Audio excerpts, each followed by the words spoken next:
receipts. I'll have facts. Let me hit record, and I'm gonna fucking torch this guy. Oh.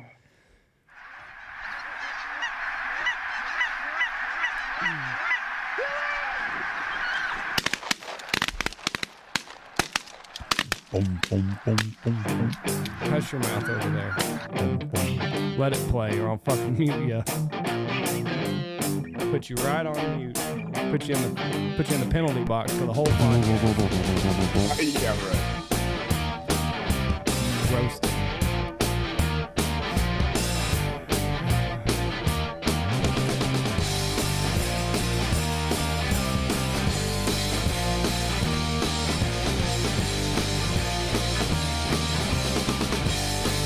All right, here we go.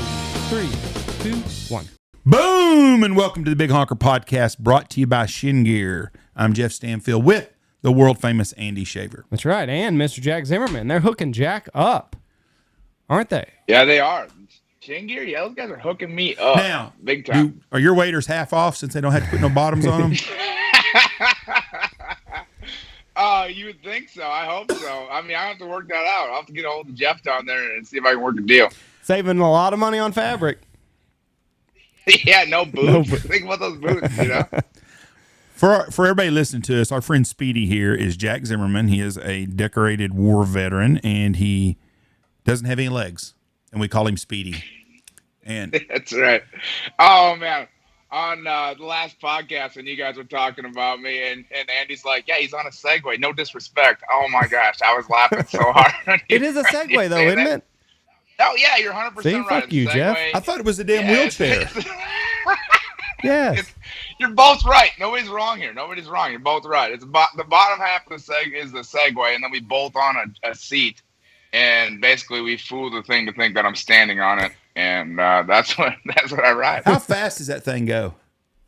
If I get a real good lean on it, I can get it going like 14, 15 miles an hour. That cop down there in Tulsa, though, he told me I was going 22, but I talked myself out of that ticket. He told you you're going 22? I had to give him my favorite cop joke. I said, one time cops see me in camo and said, you can hide, but you can't run. I mean, it gave us all that we could handle on those little scooters. I know, but you guys had that top end speed. You guys get that top end speed. You know, that's where you guys kill me. I think I tried to get you out of the whole shot, but once you got rolling, I had a hard time keeping up. Me and Dirk were in the Uber coming back, and I saw Andy on the side of the road getting on a scooter, and I said, "Oh, that's not good right there." Ding, ding. I said, "Andy can fuck up anything. He's going to crash this sucker for sure." I didn't crash nothing. I thought I was going to crash, but I didn't. The best part of those scooters, though, is when we pulled up to the bar and you guys rolled in like you guys were riding on Harleys and backed them in. We went to the roughest bar in Tulsa. I thought you went to a gay bar. Well, that was that was later in the night. So these were all recommendations, though. These were all recommendations from the local. By people that live there. So we pull up to the first bar and there's Harleys outside. So I can't remember if it was you or Wyatt. It was like, let's roll up, let's park next to these fucking Harleys. And so we got He's making rev noises. Jack's blocking traffic in the road with his camera up, and we all pull up on the scooters and hit the little dinger button and back up into there, and it was a hell of a video. So was it a biker bar, or was it just some yuppies that had Harleys? It was a fucking everything bar at this place. I could not wrap. Most of the time when you go to a bar, there's a common theme amongst the patrons. Everybody's kind of the same, Not this place. There was the old bikers with old white beards down to their nipples playing pool. Yeah. There were married couples. There were people in suits and ties.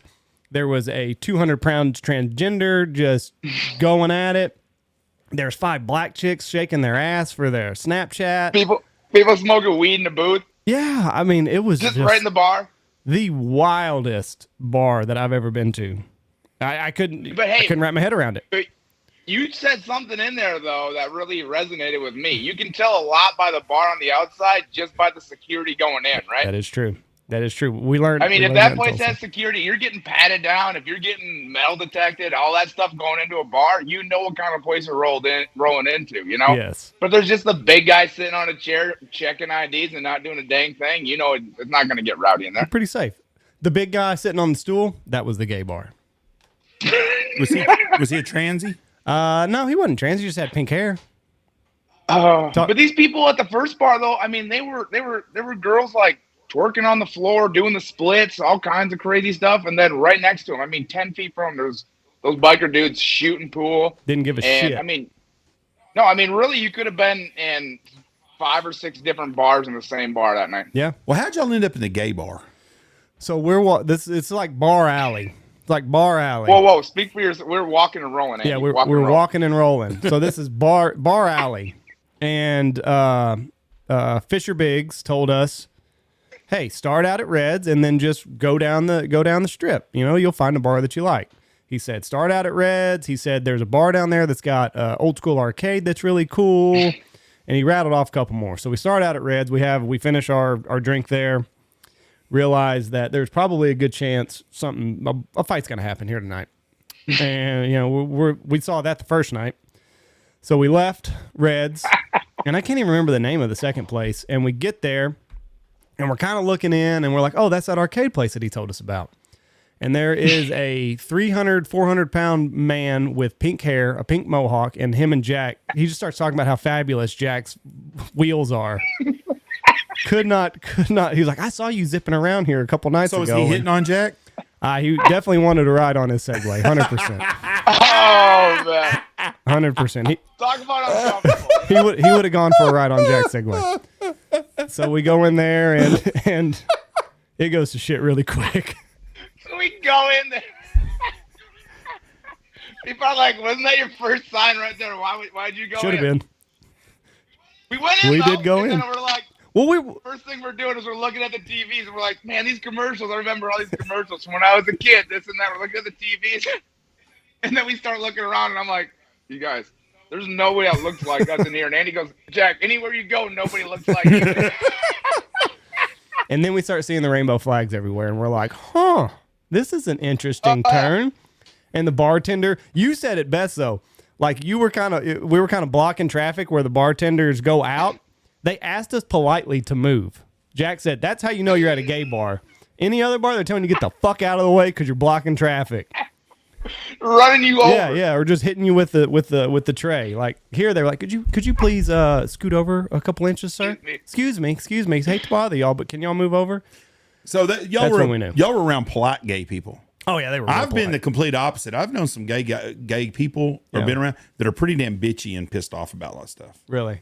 Yeah. Nice place. Nice place. Yeah, it was a nice place. A lot of retro. Like, you would have liked it, Jeff. Huh? I mean, it was cool. It was a cool place. I mean, for the most part. I mean, yeah. My experience in Tulsa was really well. The food was great. great. Even that breakfast joint we went to was really good, except for the barbecue place. The barbecue place was absolutely terrible. That was the worst waitress that's the waitress that just didn't give a shit. I've never had a drunk waitress before. Though. You had to look around a couple times like me. I looked around. I was like, we're for sure getting punked right now. Yeah. I really honestly thought we're getting punked. Like, I was like, this ain't real, right? Like, I mean, with everything going on with social media and everybody doing their stuff, I thought there's no way this is real. Like, these people are they're messing with us, you know, like, we're getting punked right now. That's the worst waitress I've ever been. First of all, I've never had a drunk waitress other than maybe at a bar. That lady was jacked up as bad as you could get. But the kicker was, for some reason, she liked me, and I got the first drink. She brought it right to me, and then she brought me my food first. She was right to me always. And when she brought me one beer, and then would go back and make 11 trips, I think there was 12 of us, and then you look over, and the lady next to us has got a tray, and she's got all 12 drinks on one tray. She knew better. Yeah, and then at least she knew better not to be trying that stuff. Could you imagine if she'd had an old tray full of shit?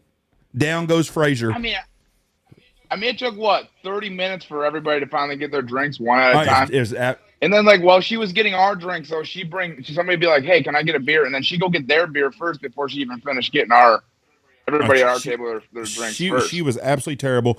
Worst, I am a connoisseur of bologna sandwiches, and that was the absolute worst bologna sandwich I've ever had in my time. Most places that have bologna, fried or barbecue bologna, they give you a big old thick slice of bologna put on a top.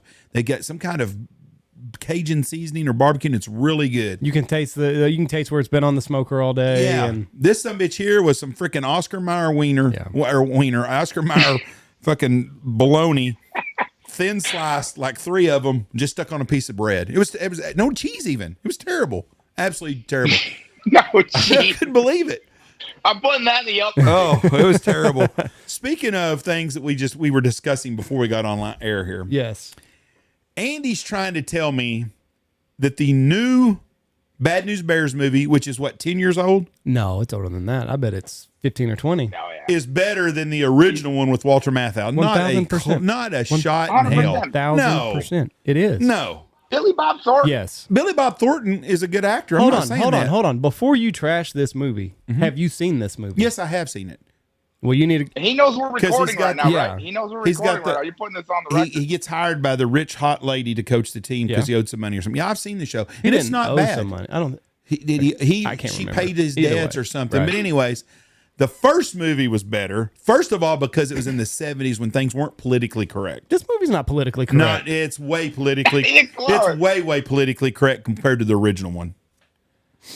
I mean, I'm telling you right now, they make fun of every ethnicity. They make fun of everything in the first one. They can't do that in the second one. They did here too. No, not like they did the first one. Well, I mean, I guess based off of your track record on the last couple podcasts, you base it off of how much they say the N-word. No, I'm not talking about the N-word. I'm talking about everything. They make fun of women. They make fun of Jews. They make fun of everybody. It's great because that's the way humor should be. Okay, that's how they did it in the second And one. the second one's not up close. When the kid's taking a shit on the frickin' in the hotel room, he's got a bucket of chicken. That's a good moment, but That the is a great second one moment. the second one is better. Oh yeah, much better. It's better. It's Actually, better all the kid around. taking a shit on the Storytelling. toilet was in the second one, which I didn't like the second one near as I did the first one. That was when the Bad News Bears go to Japan? Japan or some shit. I didn't watch that one. I skipped that one. Yeah, but the original one was the best. I went to school with the kid. Todd Delzell was Tanner or whatever his name was. And I loved it. And that reminded me of Todd when as I got older looking back, that was Todd Delzell, a friend of mine in my neighborhood, grew up with. I like the first one better. People's going to send in their opinions anyways. I like the first one better. I do like Billy Bob Thornton. I think he's a great actor. And he's been in some great shows. I think he's one of the best He's ever. very good. Sling Blade, freaking awesome show. And what's a show where he bangs Halle Berry? Monsters Ball. That's a good show You too. just like it because Yeah. you saw Halle Berry naked. She's pretty hot. You see her- Did you watch the TV show Fargo on FX? It was out probably 15 years I didn't ago. watch the TV show. No. the series Yeah. was very good with He William was- H. Macy. I No. think he's in it, isn't he? No, he was in the movie. He was in Okay, the the movie. movie's what I saw. I've never seen the series. Just I've seen the Yeah, the movie Billy, was really good. Billy Bob's the bad guy in the first one, and he's really, really good in it. In the movie or the Series. In the okay, I've never seen the series. In the movie, he's really good. I mean, he's not in the movie. That's a good movie though. That sure makes North Dakota in the wintertime look like the most depressing place in the world to fucking live, though. It's rough up there. It really is. It's awful. And the wind's always blowing. It's cold.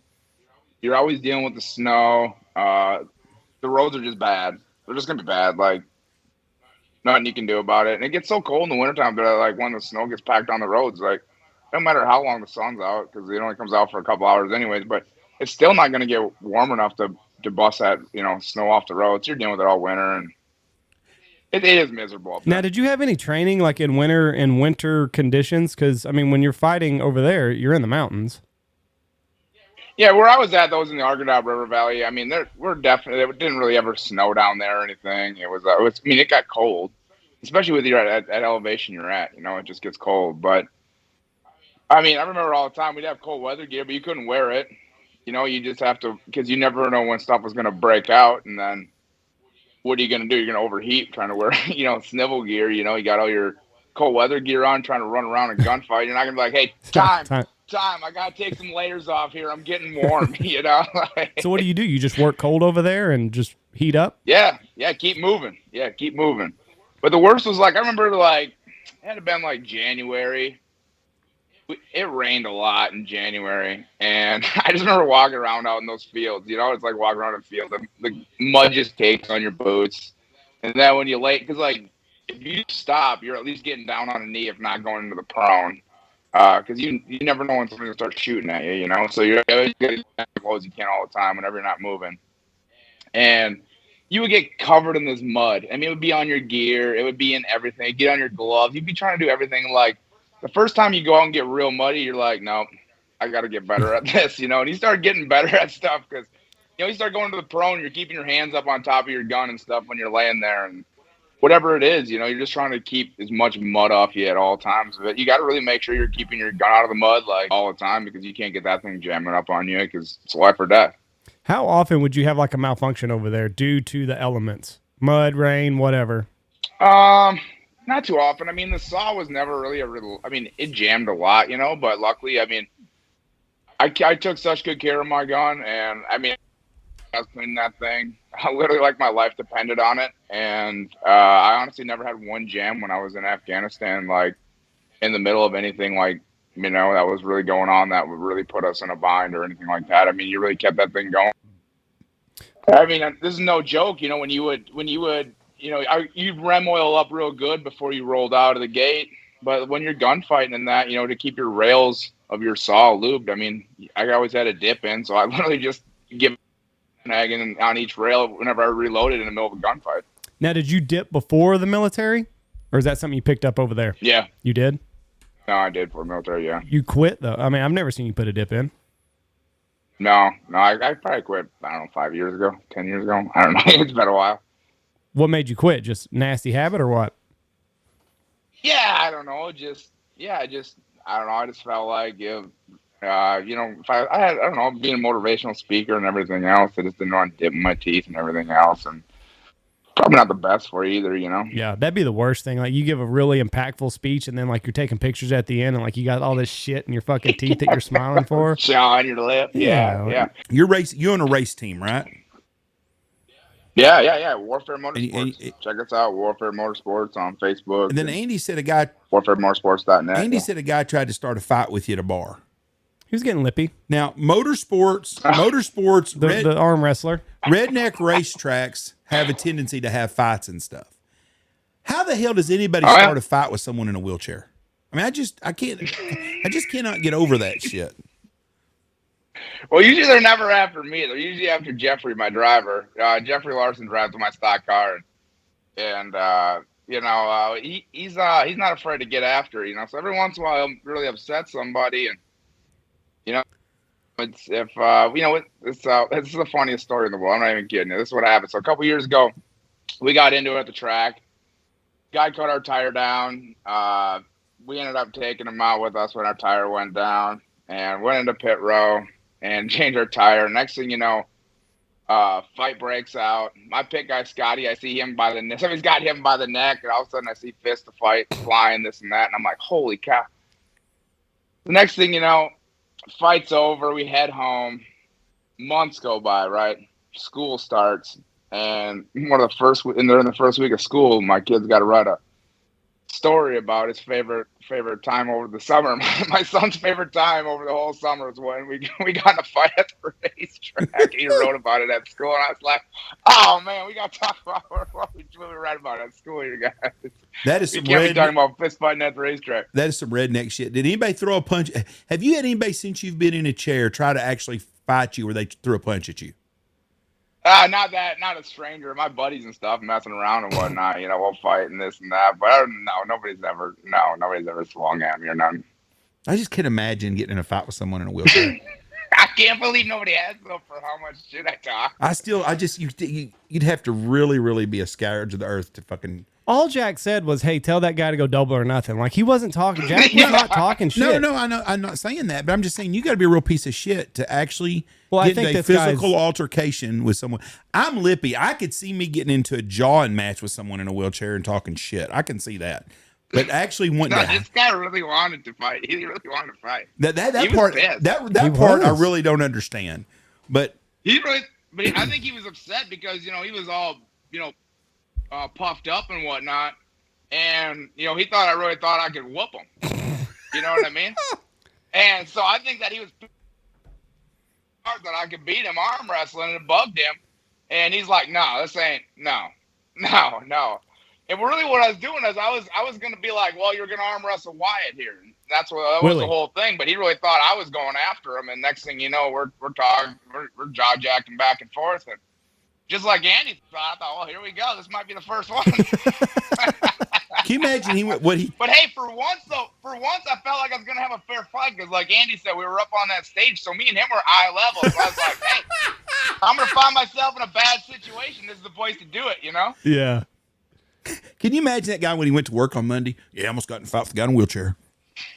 People are like, what a dick. He probably told the whole story about how this guy, you know, this and that and everything else, and just left out the part in a wheelchair to make himself sound like a real, you know, badass, you know? I was going to whoop this ex-veteran's ass. Yeah. This old tough guy came. Yeah. Tough guy from Afghanistan came over. He was getting limpy with me. I was ready to throw down with him. I was gonna tell him, hey, I'm half the fighter I used to be, but I still got it. You know? Like you told him, like there's no positive outcome here. There's nothing good here for you because I'm either gonna kick your ass and you're just gonna be the guy that got his ass kicked by a guy in a wheelchair, or that would go viral too. Or you're gonna kick my ass. How big of a man are you? Like, you know what? What the fuck? Yeah, if the part that blew my mind was though that there's these people that go out every weekend and do this, like fist fighting, punching each other, people getting knocked out at the bar. I mean, like this is just a regular Saturday night for them. Yeah. Well, in today's world, that's hard to believe, as bad as it is with people shooting and stabbing and suing each other. But you think about it. If you would have gotten a fight with that guy, somebody would have pulled a phone out. If you whipped his ass, it'd be everywhere about how the guy in the wheelchair whipped his ass. You'd be on Barstool. You'd be on everything. If he whipped your ass, it'd be on Fox fucking News and NBC, and his ass would be the end of his ass. I mean, you know, unless he was in on the take and getting his ass whooped and getting paid, it's not worth it. No. That'd be the absolute worst, though. Think about it, right? You go to Afghanistan, get blown up, all this stuff, and then on the street, everybody knows you as that guy that got his ass kicked in a wheelchair. I gotta pee. I think you'd find out that most people's on your side. That poor son of a bitch would have had a miserable life after that if he'd have done that. In which he should. Yeah. Where are you? You have to shave your beard or hide or something. Where's your next motivational talking at? Where are you going next? Actually, I'm going to go speak at a dinner down in Texas here for the Veteran of Field Foundation. It's a nonprofit that was started, I don't know, probably 5 years ago. I really helped get it off the ground, honestly, with my buddy Dave Hentosh up there. And not that I had a ton to do with it. Dave's done a ton of work for it. He deserves all the credit. I'm just saying I was doing what I could to help him. And they take guys up there, and I'll kind of start with this veterans moose hunt. They do a lot. They have a lot of up in northern Maine. Believe it or not, I had no idea before I got up there, but they grow so much broccoli and cauliflower up there, and they have a ton of moose problem with the broccoli and cauliflower. I mean, they'll go out there and clean off acres at a time. You know, they'll get down to the front knees and just go plant by plant, eating them broccoli heads off. And they had these veterans moose tags then that they were bringing all these guys up. Different veteran nonprofits and stuff are bringing guys up to Smoldering Lake Outfitters, which was Dave's group up there. And I mean, he'd bring through 30, probably maybe 40 veterans a year just on different stuff, but mainly moose hunting. And he'd do turkey hunts, deer hunts, waterfowl hunts, all this other stuff up there. And after a while, he's like, this is what I love to do, is take veterans out. He's like, this is what I want to do full time. And that's what he did. He started Veterans of Field, and you know, they're kind of expanding all over the whole country now and doing a lot of hunts all over the place. And Dave's hosting a fundraiser here at the end of April in the Hill Country down there for a fundraiser down there, and I'm going to be speaking at that. Oh, that'd be a good time. So Yeah. we're at the Hill Country you're going to be at. I don't even know exactly where it is. If it's in Uvalde, I think maybe is where the dinner's going to be. I just know I fly into San Antonio. Are you going to be around? Are you coming this way? No, I'm going to fly You're down. flying I'm this just going to time? be down. I'm flying Friday, speak on Saturday, and fly out Sunday, yeah. San Antonio's a cool town. No, I love San Antonio. Honestly, getting wounded, you know, and everything that I went through, if you have to wake up in any city in America in the shape that I was in, there were so many guys that were down there before me that got wounded and stuff that were, you know, had been around town. It was not like I was the first double amputee to ever roll into San Antonio. No, that town knew who we all were, you know, or not who we all were, but our situation of why we were there and whatnot. And they treated us so good down there. There wasn't anywhere that you couldn't go that they didn't know who you were, and they'd take care of you. And in a way, it was almost like being spoiled down there. And I get why so many guys stayed down there after you know, retiring out of the military and stuff. So many guys stayed down there just because of how great it was down there. And you have the whole Brook Army Medical Center where you had all your care done already. You can continue going to and whatnot. San Antonio's a great place. It's just you're so far from the rest of the world down there. Yeah. I like San Antonio. I like the vibe of South Texas, anyways. When I used to drive home when I used to drive back up to Minnesota when I was rehabbing down there, literally when I hit the Texas border, I was halfway home. Driving home from San Antonio. It's crazy. That's where you did all of your rehab? Yeah, it was Brook Army Medical Center down there in San Antonio. Yeah, I got flown into there a week after I was wounded. Woke up there. And that's where I went through 20 operations there. They put me all back together, and then I went and rehabbed at the center for the Intrepid then, and tried out prosthetics for a while, and found out they weren't my thing. And honestly, what I kind of learned with the prosthetics is it really doesn't matter how you get around this world to determine how happy you are, right? It doesn't matter if you're not going to be. I mean, try to find somebody happier than me, right? You're not going to find anybody happier than me, and I don't have no legs, so it really doesn't matter how you get around to determine how happy you are. It's the things that you're doing and the dreams you're chasing and so many other things that fall into why you're happy. You know, it has nothing to do with the way you move around the world. And I found I was more productive. I found I was more efficient. I found out I was happier. I could enjoy things more out of my Segway, you know? Yeah. I mean, if go ahead, Andy. No, I'm sorry. I didn't mean to step on you there. I was just like thinking about like when we were down there like in Tulsa, you know, like going to lunch breakfast and this and that, like a mile away, I'll race you and I'll probably beat you there, you know, and I don't have to like try to get into a car on my prosthetics. The thing I don't think a lot of people realize about prosthetics is like when you go to stand up, your knees just aren't going to lift you up. You have to lock that leg out and do this kind of dance to get out of a chair, you know, to push out and get moving, right? And it's not like these processor knees are going to do the stairs for you. You still have to like engage the knee and push through it and this and that, like, and it fails. Like it's not perfect and you still go down all the time. And, you know, you're missing all this stuff. I have one good hand left attached to a bad shoulder. My other shoulder's good attached to a bad hand. You know, it's like next thing you know, if I hit the ground and I mess up my shoulder, then I don't even have an arm to operate my life with. You know, like are these really practical to use? And I kind of determined that they weren't, and that's why I live the life the way I do now. How long did you dick with them before you're like, this is not? Probably about a year. Oh, really? Honestly, about a year. And my right leg is so short that it was so hard to attach anything to. So I'd have like this parachute I have to pull my leg into, and then wear a belt because that muscle that runs down the inside of your leg, you know, through your groin there attaches to your knee. That's a really long muscle, and that's what keeps your leg in, you know, from kicking out on you. Well, I really don't have any of that left, so my leg would want to kick out on me all the time, man.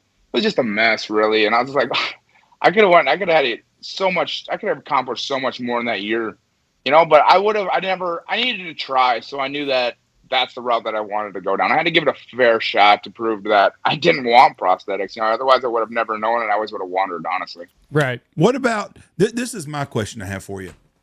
If you would have wanted to stay in the military, yeah, would they have provided you a job after your injuries? Yeah, they offered me the opportunity to stay in the military. And when I joined the military, I literally walked into a recruiter's office and I was like, look, I want to go to Iraq or Afghanistan. I want to get there as fast as I can. I want to be on the front lines. How do I do that? Right. So when they offered me an opportunity to go run a stapler and a copy machine and do all that, I was like, that has nothing to do with carrying a rifle. And you know, that's the soldier that I wanted to be. I didn't ever imagine myself being a soldier that wasn't carrying a gun and going and fighting the enemy, you know?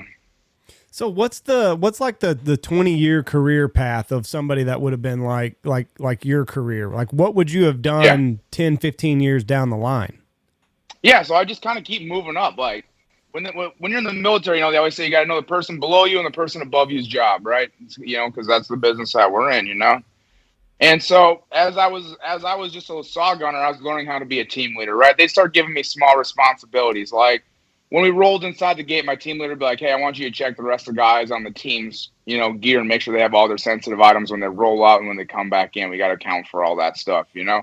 Well, he'd have me go check them and make sure that I was checking all the guys' stuff, and I'd go report to him, like, yep, everybody's got their stuff. And, you know, and he'd be like, all right, thanks. You know, and they start giving you really, really small responsibilities, start building you into a team leader itself, you know? And then I want you to take notes on this, or I want you to come to the mission briefing with me on this and sit in on this and learn about this and whatnot. And they'd start breaking you in. So eventually I would have become a team leader, and then I would have learned how to be a squad leader. And then I would have had my own platoon, right? I would have been a platoon leader, a platoon sergeant. And then after I did that, then I would take over a company size element, being a first sergeant after I had my platoon sergeant time.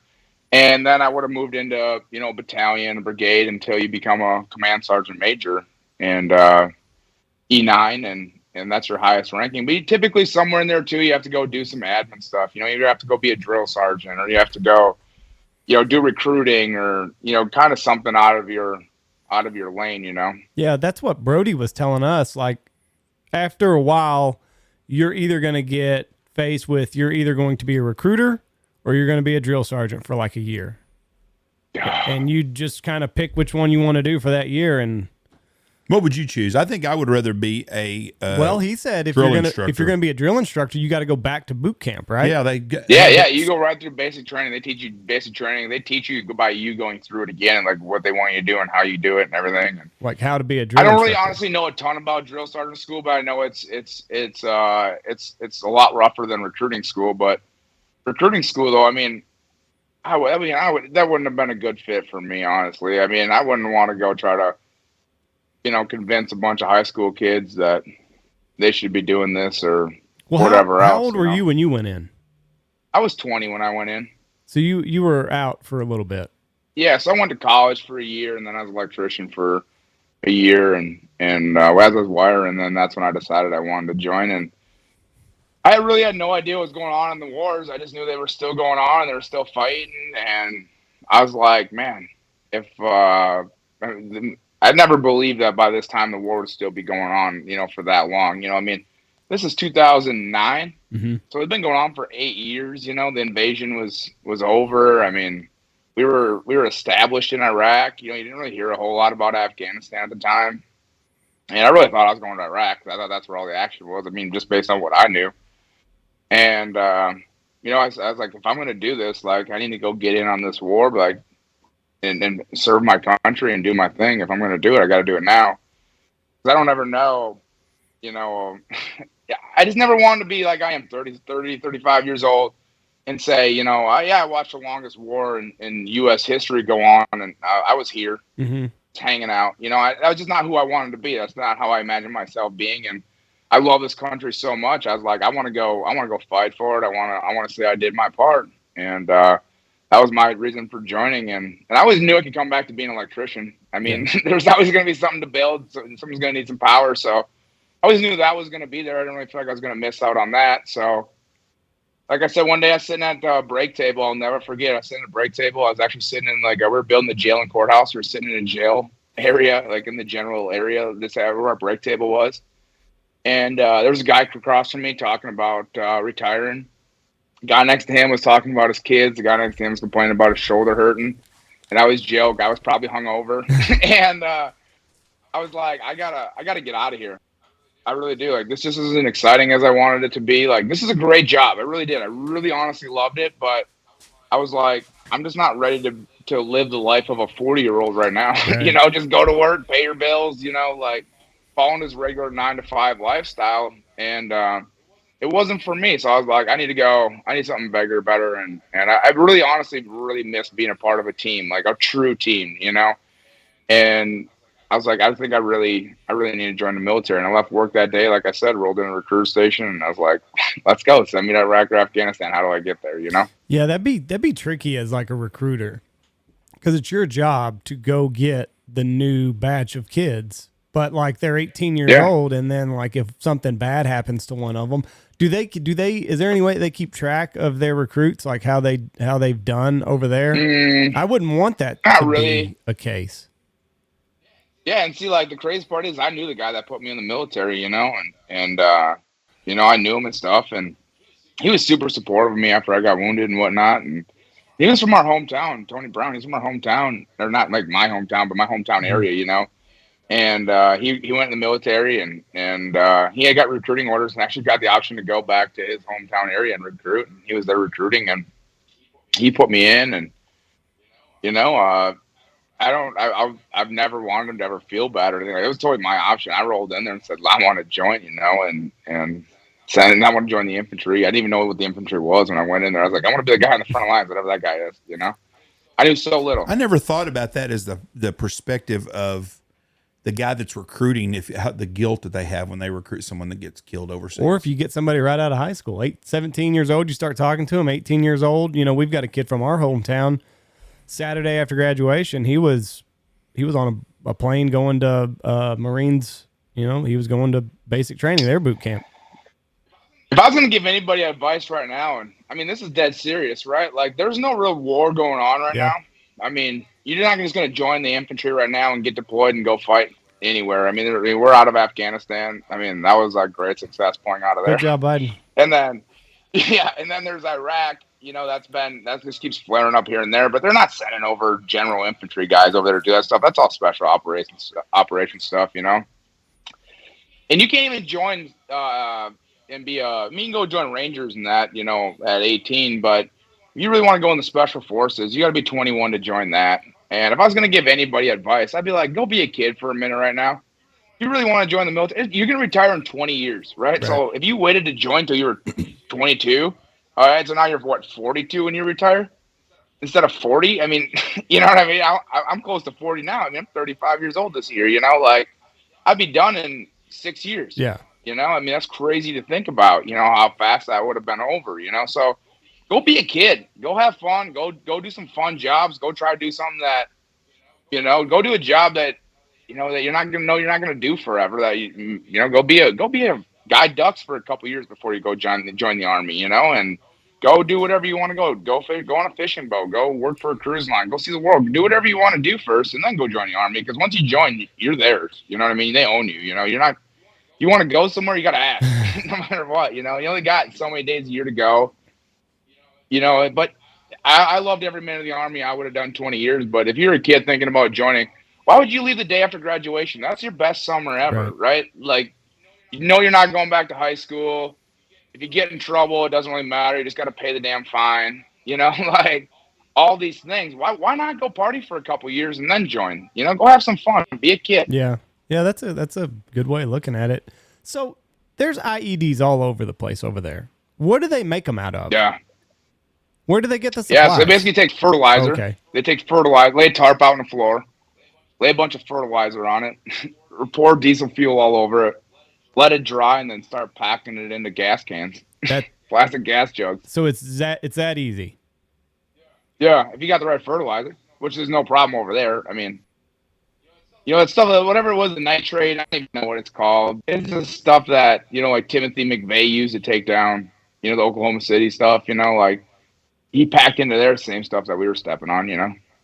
No, God dang it. Ammonium nitrate is what it is, isn't it? Yeah, that sounds right. Something like that. And, I mean, where do they get that from? Oh, I mean, The Iran, CIA. Pakistan, I mean, anywhere. It's just, I mean, over there, anywhere else in the world, it's just readily, I think Europe, you can buy it. Like, for the most part, it's just, in America, we got a problem with everybody trying to blow everything up with it, I guess. Because it's regulated here, isn't it? Oh, big time. Oh, yeah, you can't get that stuff here no more. Yeah, you can't get that here no more. Even if you're a farmer? I don't know what they use now. They don't I even think they use use something else now. Oh, They're really? using something else now, yeah. They found like an alternative, you know? I wonder if that happened after the Oklahoma City bombing.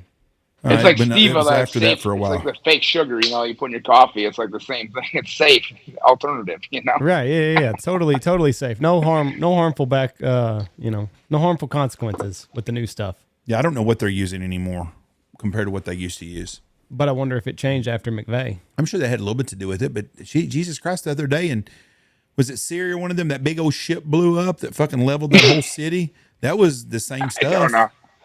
Yeah, I mean, that stuff is pretty volatile. I mean, yeah. Trust me, it makes a hell of an explosion. Yeah. I heard something interesting about Syria today, and I'm probably going to butcher it. I'll have to look it up again, but I'm going to do my best. So Syria enacted a democracy. They elected a president. Syria in the 40s was a thriving place. And then I believe in 40, so I think that happened in 46, 49, the CIA went over there and totally fucked it up. Well, yeah, we can believe that shit. They assassinated their president and like just turned it into a huge shithole. They had like 3 years of democracy. It was a very wealthy town. It was a wealthy place, you know. It was an up and coming place to be. And then the CIA went over there, assassinated their president, and then it's just been a shithole ever since. Tripoli, Benghazi, all were thriving communities until the carpet kneelers got involved and the CIA. Well, I think it was carpet kneelers before. Isn't that what was over there? There was a lot of Christians. A lot of those places were Christian, had Christian areas. I'm going to get grilled on this because I do not know all my Middle East freaking history.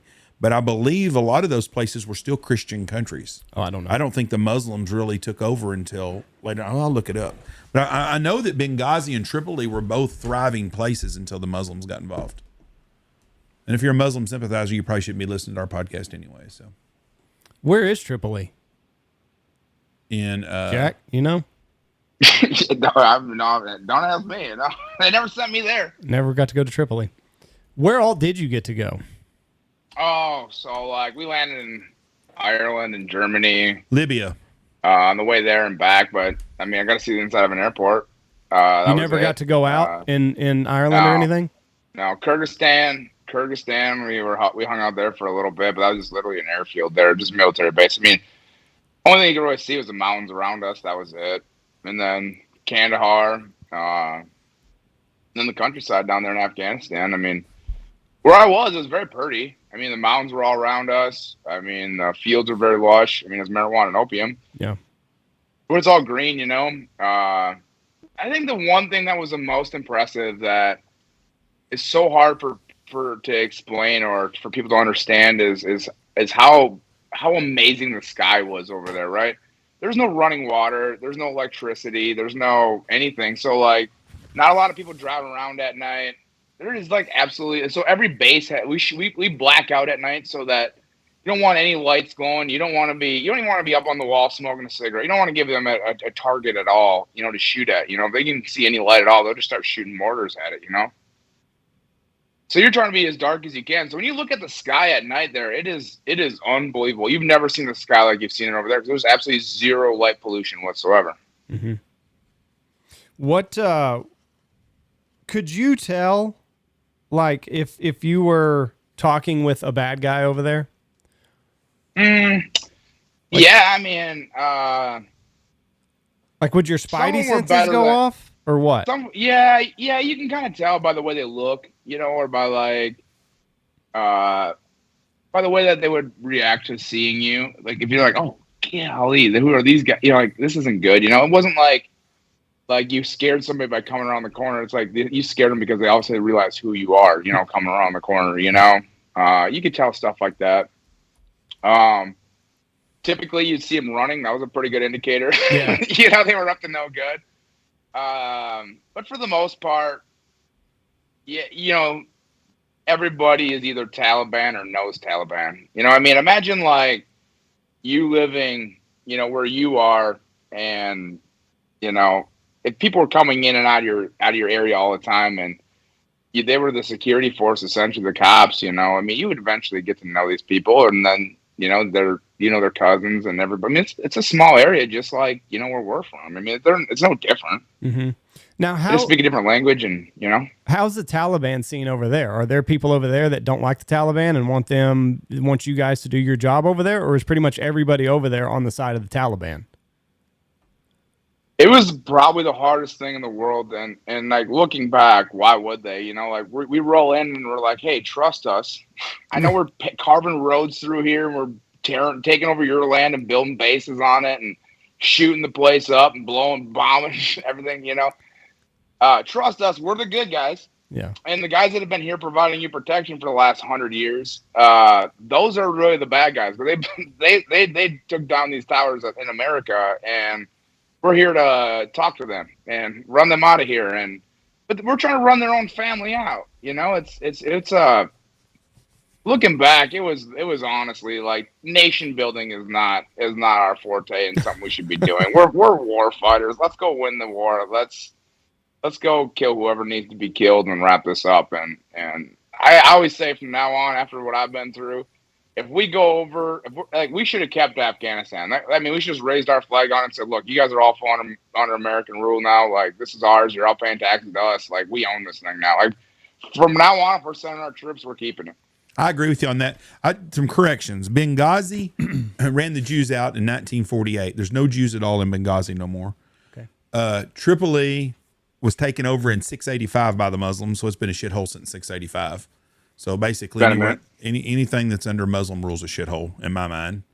And I agree with you on your nation building. The only success story that I can think of in the history of the world is Japan, that we rebuilt their nation, and it's a good, clean place. Did we rebuild it though, or did we just get out of their way? We put some rules. I mean, on we them. put sanctions on them, I'm sure. Yeah, they couldn't fuck with the Chinese no more because they would whip the Chinese ass all the time. But I don't know exactly what we did in Japan, but that's the route to take. We didn't let them have a military, I don't think, for a long time. I don't even know if they have much of a military now.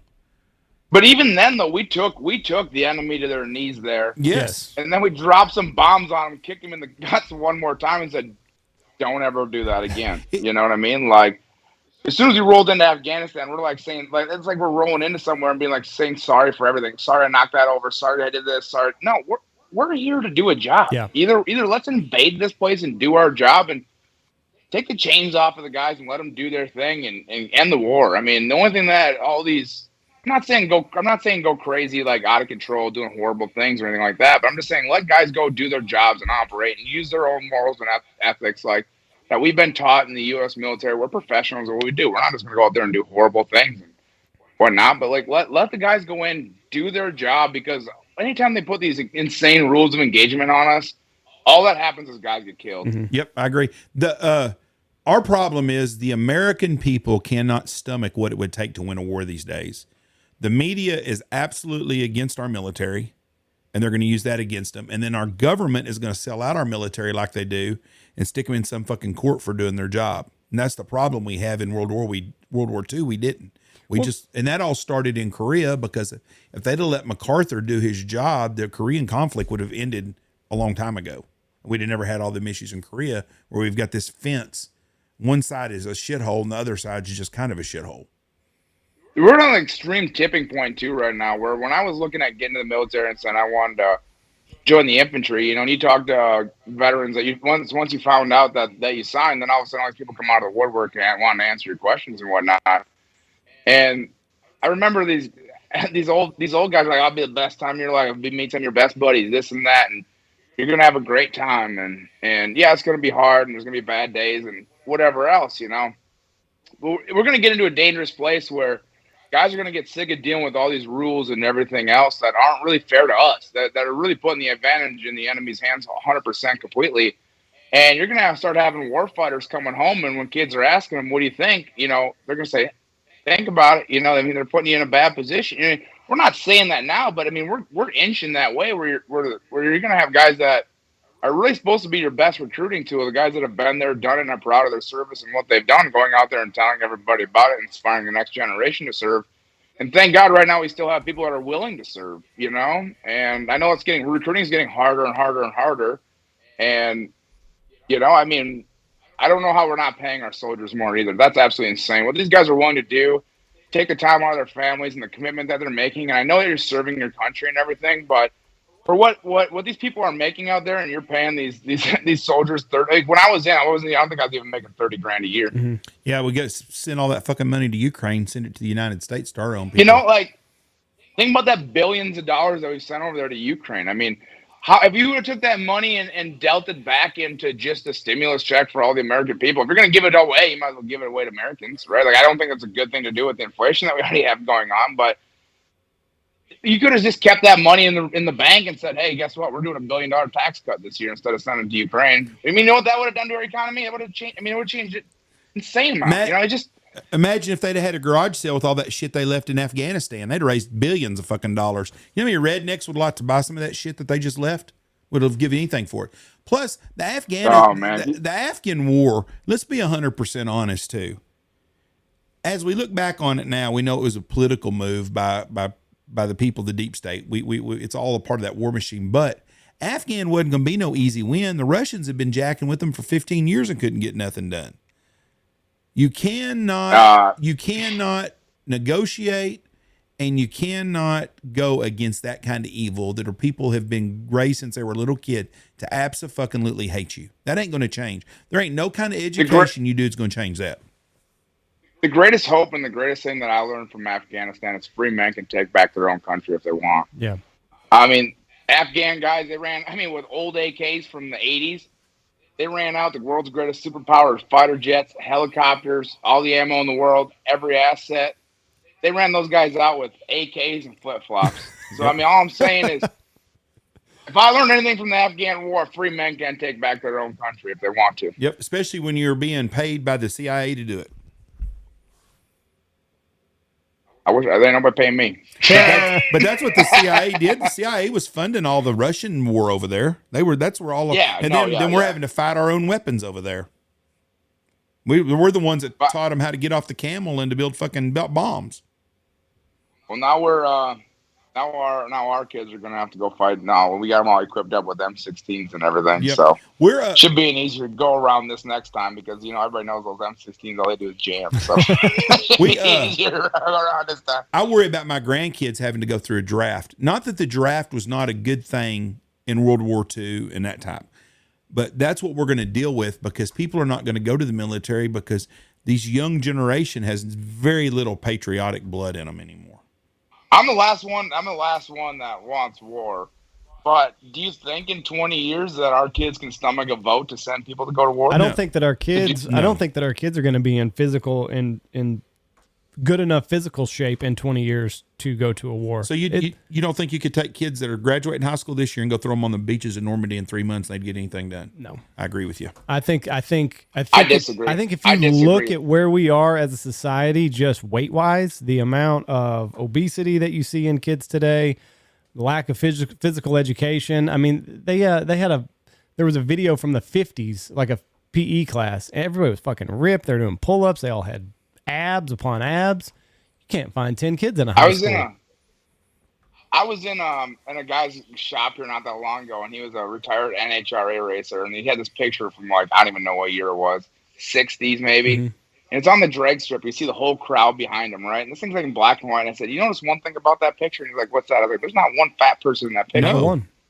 Not one. I don't know. Not one. I don't know. It was the craziest thing. I don't think that it's a lack of patriotism. I think it's just we're going to be too out of shape as a society to do any sort of good over there. And here's my argument to that. And Jeff is going to hate this, but the NFL and the NBA is going to save the American military in the sense of it's going to inspire enough young kids to stay athletic enough, in shape enough, playing football and basketball through high school, that it's a big enough thing playing high school football, this and that and everything else, that there will be enough kids there in that sense that are healthy enough, that are the type of people that are willing to go through, maybe you can go through a summer, or the first 2 weeks of you think of Texas football, some guy screaming at you, doing everything else. If your kid can go through that for a few weeks and then go play football and be physical and continue to play, you turn him into a war fighter, no problem. So what you're basically telling me is that the state of Texas could secede and start our own army, and we'd be okay here probably because of our kids.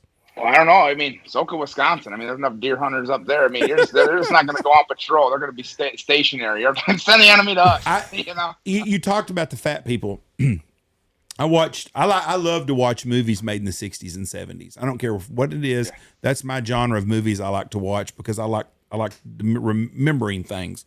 But that is so true. You see pictures and stuff, and you don't see fat people nowhere. The beach, anywhere. But it's because we didn't have all the processed fucking food. People didn't stay home and watch TV or be on a laptop all the time. Even when I was a kid, everybody in my neighborhood had a fucking garden. Yeah.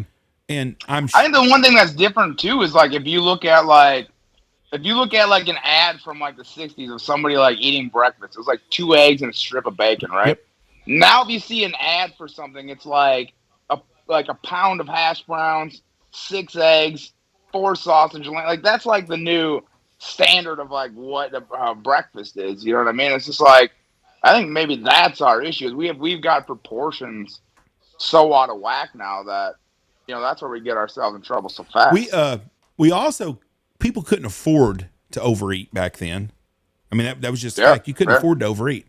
But we had a real bad tornado hit the town I grew up in, and I remember as a little kid, they were bringing water to the neighborhoods. Bringing water. Wasn't sodas. They were bringing water. But I remember my mom. We always had a gallon jug full of water, cold water in the fridge, and we had it all the time. And I can still remember my mom talking to the guy in the front yard just delivering water. She goes, yeah. She goes, I want another jug. I'm going to go ahead and fill up. She goes, I've got one that's still kind of cold. I've kept my refrigerator closed. So the boys can have cold water. But we drank water all the time. If we went inside, we got cold water. We didn't go in and have sodas in the refrigerator. We didn't even have Kool-Aid very much. We drank water. Mm-hmm. Eating wise, my mom made one thing for dinner, and that's what you ate. Now, I'm Italian, so we had fucking noodles with everything. I didn't get to eat potatoes like all the other kids did. We had noodles. But that's what we had for supper. Whatever my mom, a treat for us at night was my mom would make popcorn. We'd watch TV and watch popcorn. Every once in a while, she'd do queso and chips. But that was it. My wife's a short order cook now, or was with the boys, all three of them.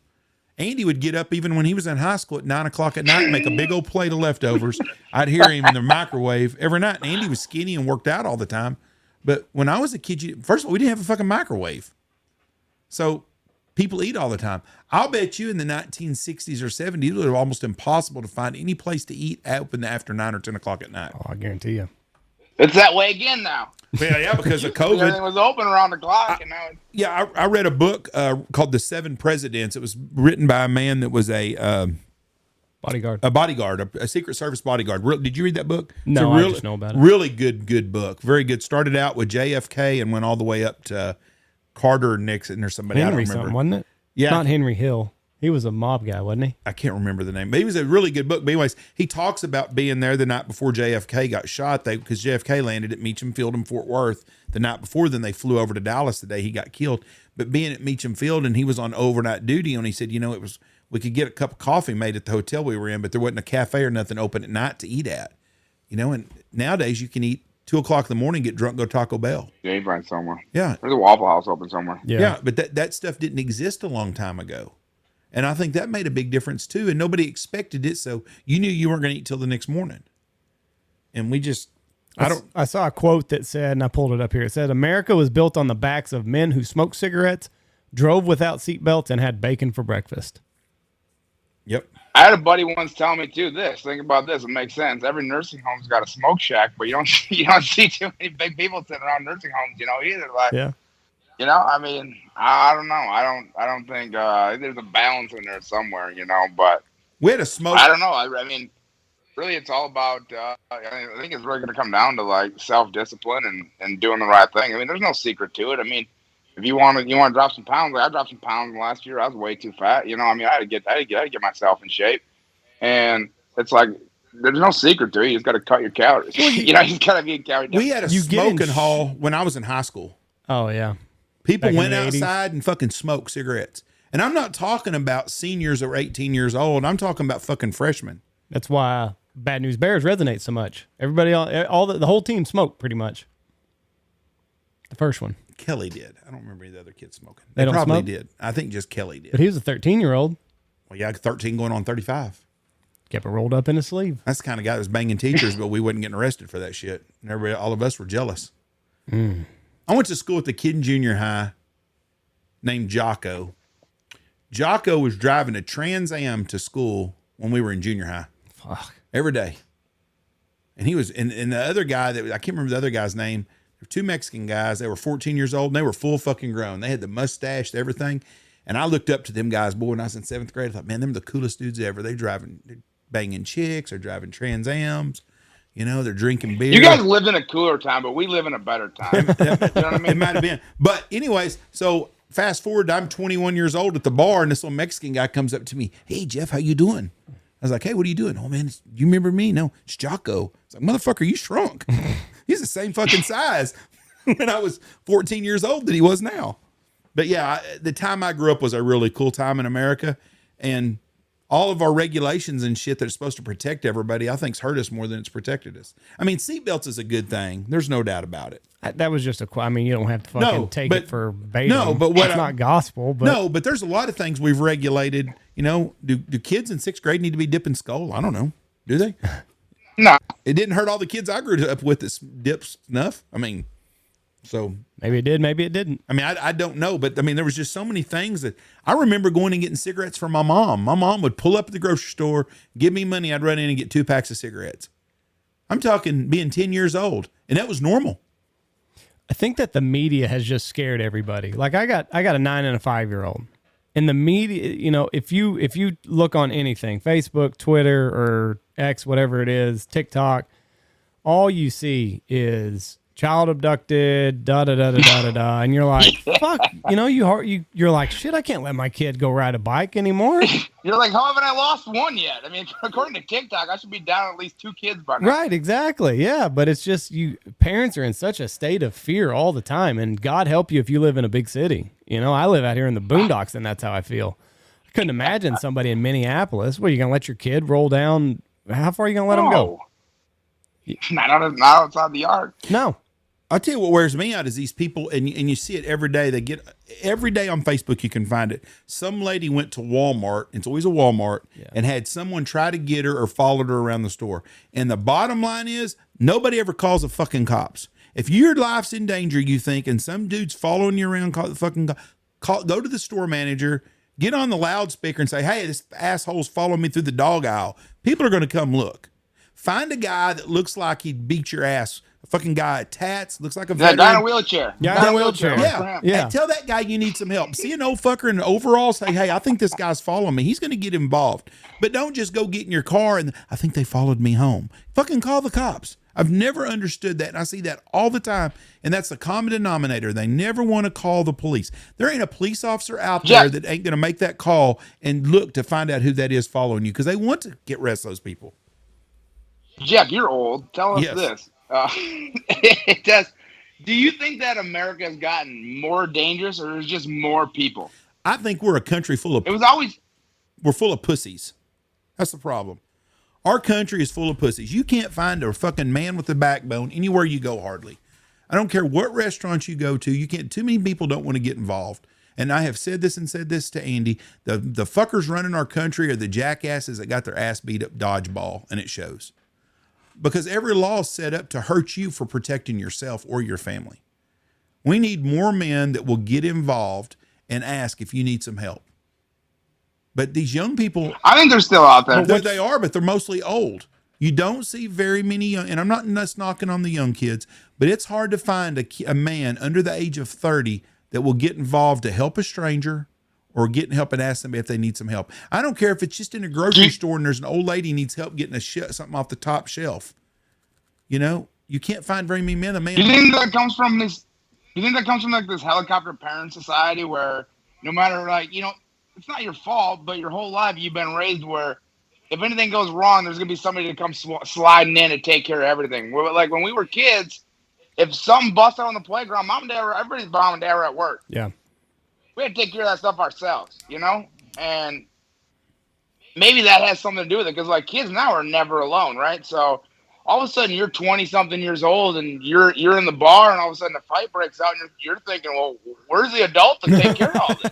You're the adult. My generation. I don't think it ever dawns on them though because, well, you're on your parents' insurance till you're 26 and a lot of guys are still living, a lot of kids that age now are still living in their parents' basement and really though, I mean, do they really still feel like maybe like subconsciously they're still waiting for that adult authority hero figure to show up and sweep in because they've never had to deal with anything on the playground themselves or they've never been unsupervised or not had a chaperone or somebody that if there was ever a conflict, an adult would sweep in and take care of it. We definitely live in a safety net society where we've always got a safety net. My generation, I grew up, my grandfathers fought in World War II. Pretty much all the kids I grew up with, the grandparents fought in World War II. Most all of them did. Then a big majority of the kids that I grew up with, parents fought at Vietnam. So we were the first group of kids that grew up without a war, really. Vietnam ended when I was 2 or 3 years old. So all those guys were coming back to their families and stuff. But my grandparents had that patriotism in them. Our dads grew up having to listen to their dads bust their ass, the greatest generation ever, and they made them work and stuff. My generation's a first soft generation that never had a war. We didn't grow up with war. We didn't grow up with a draft. Everything was about making it easy for us. Well, then what do? We raised our kids to make it easier than us. And now they're raising their kids to make it easier than them. So we've got 3 generations of kids that are most of them a bunch of pussies. But you filibustered. You didn't answer Jack's question. Are we safer or are we just more aware of the dangers? Or are we? Yeah, and is there more people? Is there just more people? Like every town has thousands more people in it. I mean, percentage wise, there's going to be more stuff happening, right? More Just because shitheads. a certain percentage of people are going to be troublemakers and whatnot, you know? Well, Speedy set me up here because my answer is going to correlate with Andy telling me, no, we went over this 1,000 fucking times. I think the world we live in now is 1,000 times more dangerous than it was then. Andy's going to say FBI crime statistics say it's not. I disagree with that because there's so many things today that we didn't have to deal with. Fentanyl's one of them. We didn't have to worry about all the child sex trafficking stuff because we didn't have all the internet and all that other stuff. You missed the Gacy part of the history lesson? There's still that shit going on now too. I guess it was So just... see, here we go. That y'all set me up with this shit. I didn't set you think up. It was not me at all. I think the world is a lot worse and more evil than when it was when I grew up. We lived in a more sheltered society. We didn't know everything going down on the road 100 miles down the road in them towns. So, yes, I think the world, we didn't have to lock doors when I was a kid growing up. You didn't hear about very many people ever getting carjacked. If the news but here's the thing, though. Why not lock your door? And I don't even have a key to my house. It's all digital. I just punch in the keypad, roll in. Why not lock the door? It doesn't take anything. My house has never been robbed. Nobody's ever come up to my house and I thought somebody's going to rob it. Like, I could leave my stuff unlocked, too. It's just too easy now to lock it. We didn't have electronic fucking door pads there. You had to have a key. But no, that's what I'm getting at, though. It's like, you guys probably didn't lock your doors because it's a pain in the ass. When I first moved out to Knox City, in Wichita Falls, you at least took your keys out of your car. When I first come to Knox City, there ain't no son of a bitch ever took their keys out of their car. If you needed to borrow a car, if you were walking in the country and your car broke down, I got piss again. There'd be a truck somewhere along the way with some keys in it, and you could drive to town, get what you need to bring the truck back. Everybody respected everybody else, I guess is the word. But in a little small town, it only takes one time to change everything. You know that. So one person's car gets stolen one time, and then everybody in town's freaked out because, Mike down the street's car got stolen, and now everybody's car is going to get stolen because if it happened once, it could happen a million times. But you could probably go 40 more years before somebody ever stole a car again, in a little town. I live in a very protected net because I live in small town in West Texas, which is no different than living in small town in North Dakota or Montana outside of the mountain deals. When you get them small towns, it's pretty much the same everywhere. You got some towns that are worse than others. We have law and order in our town. 90% of the people respect the law. I mean, it's a good place to be. It's like going back in Mayberry in some ways. A lot of ways. It's a really good vibe. And it's hard to find places like that. But as I grew up, that was basically what I've went over this a lot of times too. The town I grew up in had 100,000 people. It still has 100,000 people. It hadn't grown much in the whole time. They put Section 8 apartments all over town that ruined the whole fucking place because it brought bad elements to good neighborhoods. And I've never understood that. That was the difference when I was a kid. The bad places were confined in certain areas, and that was the bad places to be. Now it's everywhere. I don't think you can go to any big city in America right now and find a big city that's safe. But I promise you, if you talk to someone that grew up in California in the mid-'60s, they're going to tell you their neighborhood was safe where they grew up.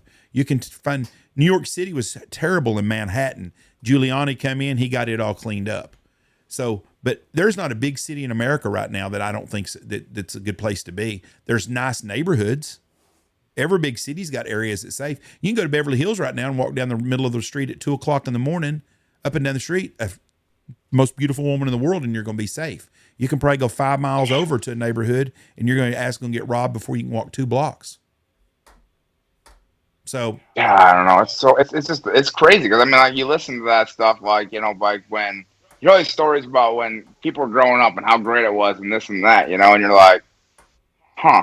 It did. I mean, people go do whatever they want to do. They're generally safe. They kind of policed each other, but this evolution, of technology. I mean, think about it now. I mean, Jeff, when you were a kid, there probably wasn't a security camera anywhere to be found. No, they didn't need them. No, you know what I mean? Now you look around, you can't step outside and not see somebody recording everything. Mm-mm. I mean, it doesn't matter if it's a stoplight. It doesn't matter if it's a store, a Ring camera in a house, like dash cam. I mean, no matter what, everything in the society of cell phone, I mean, those things are rolling all the time everywhere. So it's like, there is not a place in this world anymore that something isn't being recorded either. No, you come in my gate at 2:00 in the morning, my phone goes off and shows me who's there. Yeah. What I'm getting at though is how does this bad even happen anymore? Right? With everything being recorded, how does anybody have the balls to do anything anymore? Drugs. That's the problem. I mean, let's be honest with everybody. If you really want to get rid of the problems in our country, you get rid of the hardcore drugs, meth, and all that stuff. Alcohol's next. But most people ain't. You don't think that they've tried to get rid of drugs? I think that war. No, that's kind of been going on also. But we have tried to, but there's so many factors now in it. But that's the problem. But what were the factors in the 80s? Like, why didn't they just stomp it out then? You didn't have these meth problems you have now in the 80s. In the 80s, you had people smoking pot or snorting crack. But it's still the war on drugs. Right. But meth changed all that. Meth turned your white alcoholic into a fucking meth head is what happened. Your loser white alcoholic guy started smoking meth. It was cheap, got high, and he went fucking batshit crazy. It's hard to find a drunk that's motivated enough to go rob to steal something to go sell to buy a 6-pack of Budweiser. It just don't happen very often. I'm sure it does some places, but you get somebody on meth and they'll sell their fucking kids. Do you agree on that? Yeah, I do. I mean, it would look that way. It's very addictive, and it makes people ruin their lives. Alcohol can ruin your life, but it's a long time deal. You don't start out drinking a beer in 7th grade, and it takes you a long time to become a raging alcoholic where you're a total fuck up. Meth, one time on that, and you're gone for a lot of people. It definitely changes something chemically in your brain. It definitely changes something. I mean, it messes across the stuff up. I mean, it's. I had to come off methadone, basically, all the opioids, I had to come off of that stuff when I was in the hospital. I was on Percocet and methadone. I mean, you name it, I was on that stuff. And I said one of the worst experiences out of all my rehab was honestly when I remember trying to wean off of methadone. I mean, I was cutting these methadone tabs into quarters, literally just to get a little taste every couple hours, just to try to keep myself from losing my mind. And I'll never forget that last night. I was sitting there staring at the clock, waiting for 15 more minutes to go by so I could take that last quarter of a pill. And I just passed out, just miserable, dying. But I was so committed to getting off of that stuff that I had to wait that 15 minutes. I wasn't going to cheat because I had to get there, And I passed out waiting for it. And I woke up, and I just remember how sick I felt. I was miserable. But I knew I just had to push through it to get through it, to be done with this stuff, And I completely changed my mindset to understanding why people do what they do and justify the things that they're doing, because you feel so awful. I mean, I can't even describe how bad I felt coming off of that stuff. And I completely sympathize with those people, on the heroin stuff, stealing and doing what they do just to survive, because it feels like trying to survive coming off of that stuff.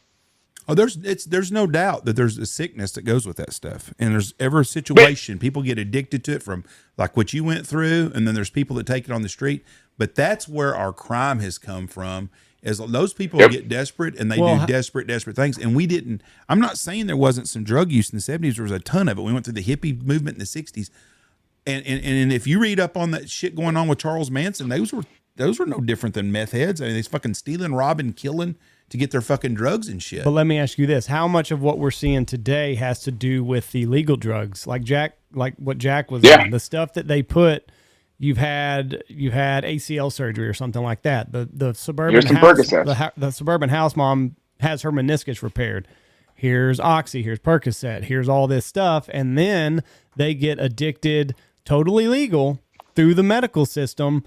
And then they say, okay, you don't need it anymore. I'm not saying, because you are seeing the suburban house moms they can't get their prescription anymore. And what are they doing? They're turning to heroin. And meth. Heroin and meth. And then what are they doing? Stealing and doing all that I other understand kind of shit. that. But how much of that was put onto us by totally legal practices in the United States, the laws of the land? Are you filibustering me now? I'm not. I'm asking you a question. How much of what we're seeing now is a result of the drugs that we put people on that maybe they shouldn't be on? 14.7%. I don't fucking have a clue, but there's no doubt that that's going on. I'm agreeing with you on that. I'm not disagreeing there. And that happened before. I'm just saying, you asked me if I thought the world was more dangerous. Yes, because all this shit here that we're dealing with that we didn't deal with then. I'm sure we had serial killers back then. We did. We know we did. We had rapists. We had more serial killers then. I don't know about that. We're just going to disagree on that one. But regardless, we live in a more evil world we have now. I don't think we had all the sex trafficking with kids that we had today, and I'm sure we had it. But we also had things that were more socially accepted. Like if a coach was banging a 16-year-old girl, they just moved him out of town and went on down the road. They didn't file charges. So there was a lot of shit that we overlooked back then that we don't overlook now. But I think in the world, in the 50s through the 80s, if you were broke down on the side of the road, someone was going to stop to try to help you that had a good heart. Nowadays, but nobody had cell phones then. You know what I mean? Like everybody knows everybody's got a cell phone now. So what can I do for them that you know what I mean? It's not that I'm not more scared of anybody. I'll pull up anybody on the side of the road. I don't care. I'm not afraid. What do they need from me? If they were out there waving their cell phone like, hey, it's dead, then sure, I'll pull over and let them use my phone. But I think for the most part, the reason everybody stopped checking on everybody is everybody's got a damn phone now, and if they need something, they'll call for it. I think people are too fucking busy, and they think they're going to sacrifice some of their own time to help. I stop to help people all the time. But let me tell you what makes me nervous. If I see an old man on the side of the road or an old lady on the side of the road, no problem at all. You show some good-looking young hottie on the side of the road, I ain't stopping because there's some bitch hiding in the bushes. Too good to be true. Yeah, it's like, nah, this is either how they make porno movies or horror movies, so I ain't stopping here. But it's too good to be true. Me blonde with big tits ever has a flat tire. No. Like it just doesn't happen. Yeah. Their tires are perfect. Got a wheelchair, he pulled over trying to help her. Yeah, but I think people are too caught up in their own world and they're too selfish to stop to see if somebody needs some help.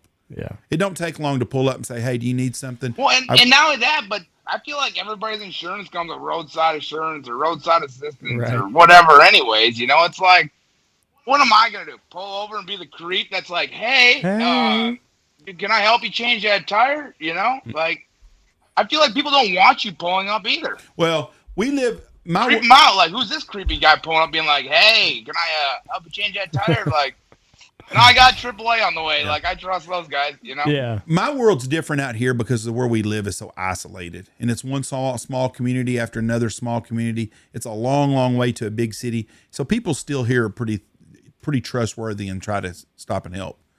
You know? But you're right about that, too, because I've stopped to help some people that were scared to freaking death.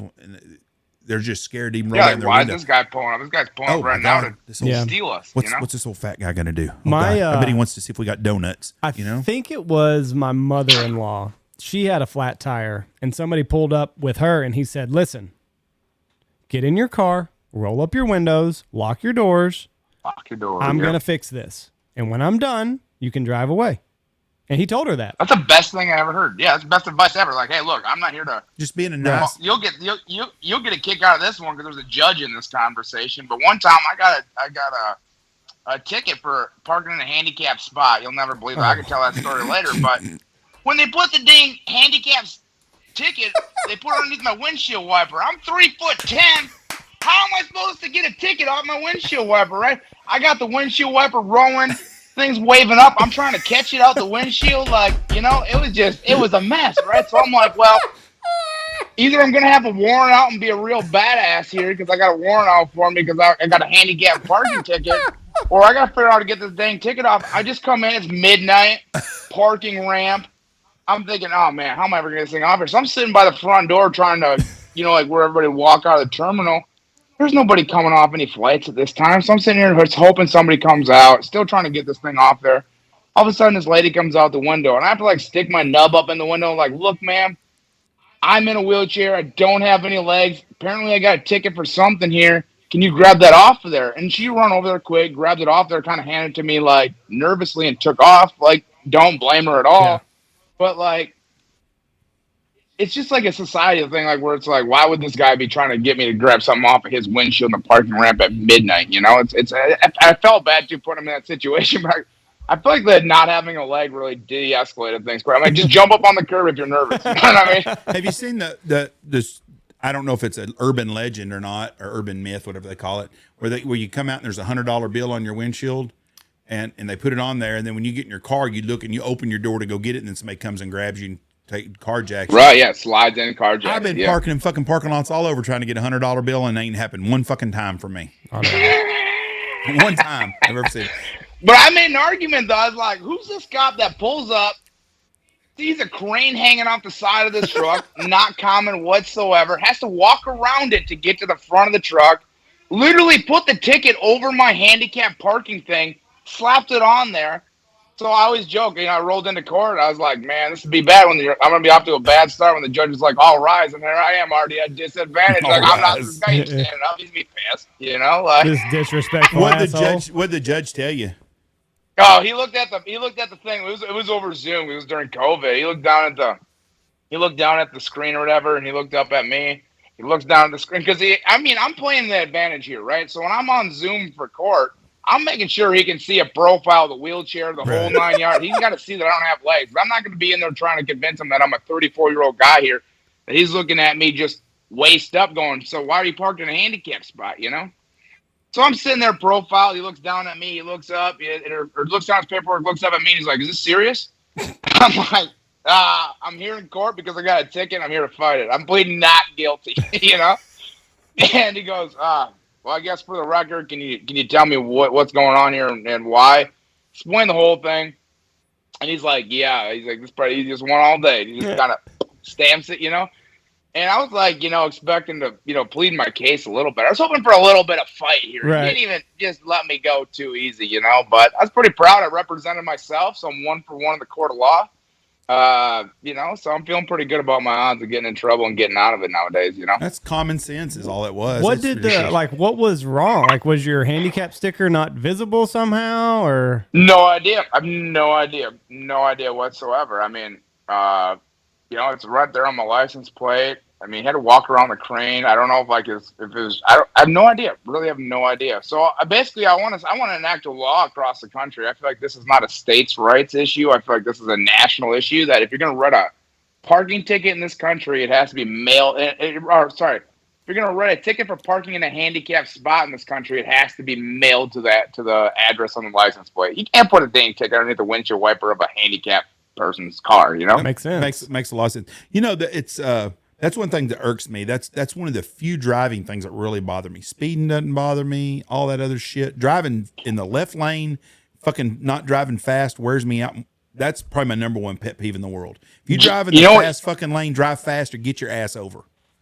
My biggest pet peeve is in this country is that these giant omnibus bills and stuff, that they wrap all this in and everybody votes on one bill. It's like, hey, we're paying our politicians to vote. How hard is it to hit a button, right? They should be voting on every single one of those topics, and they should be present for it. They should vote, and we should have it on record for what these people are voting for. I am so sick of these giant package deals that they're putting out in Congress. Everybody's voting on like a package. No, we should be voting on each individual thing. Like, we literally hired these people to go represent us, to go vote. Let's make them vote. I agree with you. Line item votes. Everything should be. I'm with you there. But why not? The driving in the left lane. But when I see somebody parked in a handicap deal that's not handicapped, what pisses me off. I had a guy in town used to do it at the post office all the time. Completely healthy guy. I told him, I said, you're parked in a handicap spot, right? Yeah. It's okay. I said, when you get a fucking ticket and you come see me, I'm going to nail your ass to this because I've only told you about 3 times. That wears me out. If I can park 4 foot over, you're going to walk an extra 10 feet, 10 yards, big deal. It's not hard. Well, I tell you what's crazy. Have you noticed at Homes and Lowe's how many handicap parking spots they have? No. The whole top 25% of their parking lot is for handicap people. You'll get a kick out of this. Me and my kids, we pulled into this parking spot. My wife's in there with me, and she's jumping out to run to the store or whatever. And we're sitting there parked, and I'm just like start unloading my stuff because I'm the only one that's got to run in to grab something. And she's like, you know what? Let me go get it. So I was like, you know what? If you want to run in there quick and get it, I'd appreciate it. But I expect to go get it myself, whatever. So she started putting the chair in, put it away. About 30 seconds later, this car pulls in right in front of me, sitting there, and he sees me sitting in my truck, right? I'm just sitting there just chilling.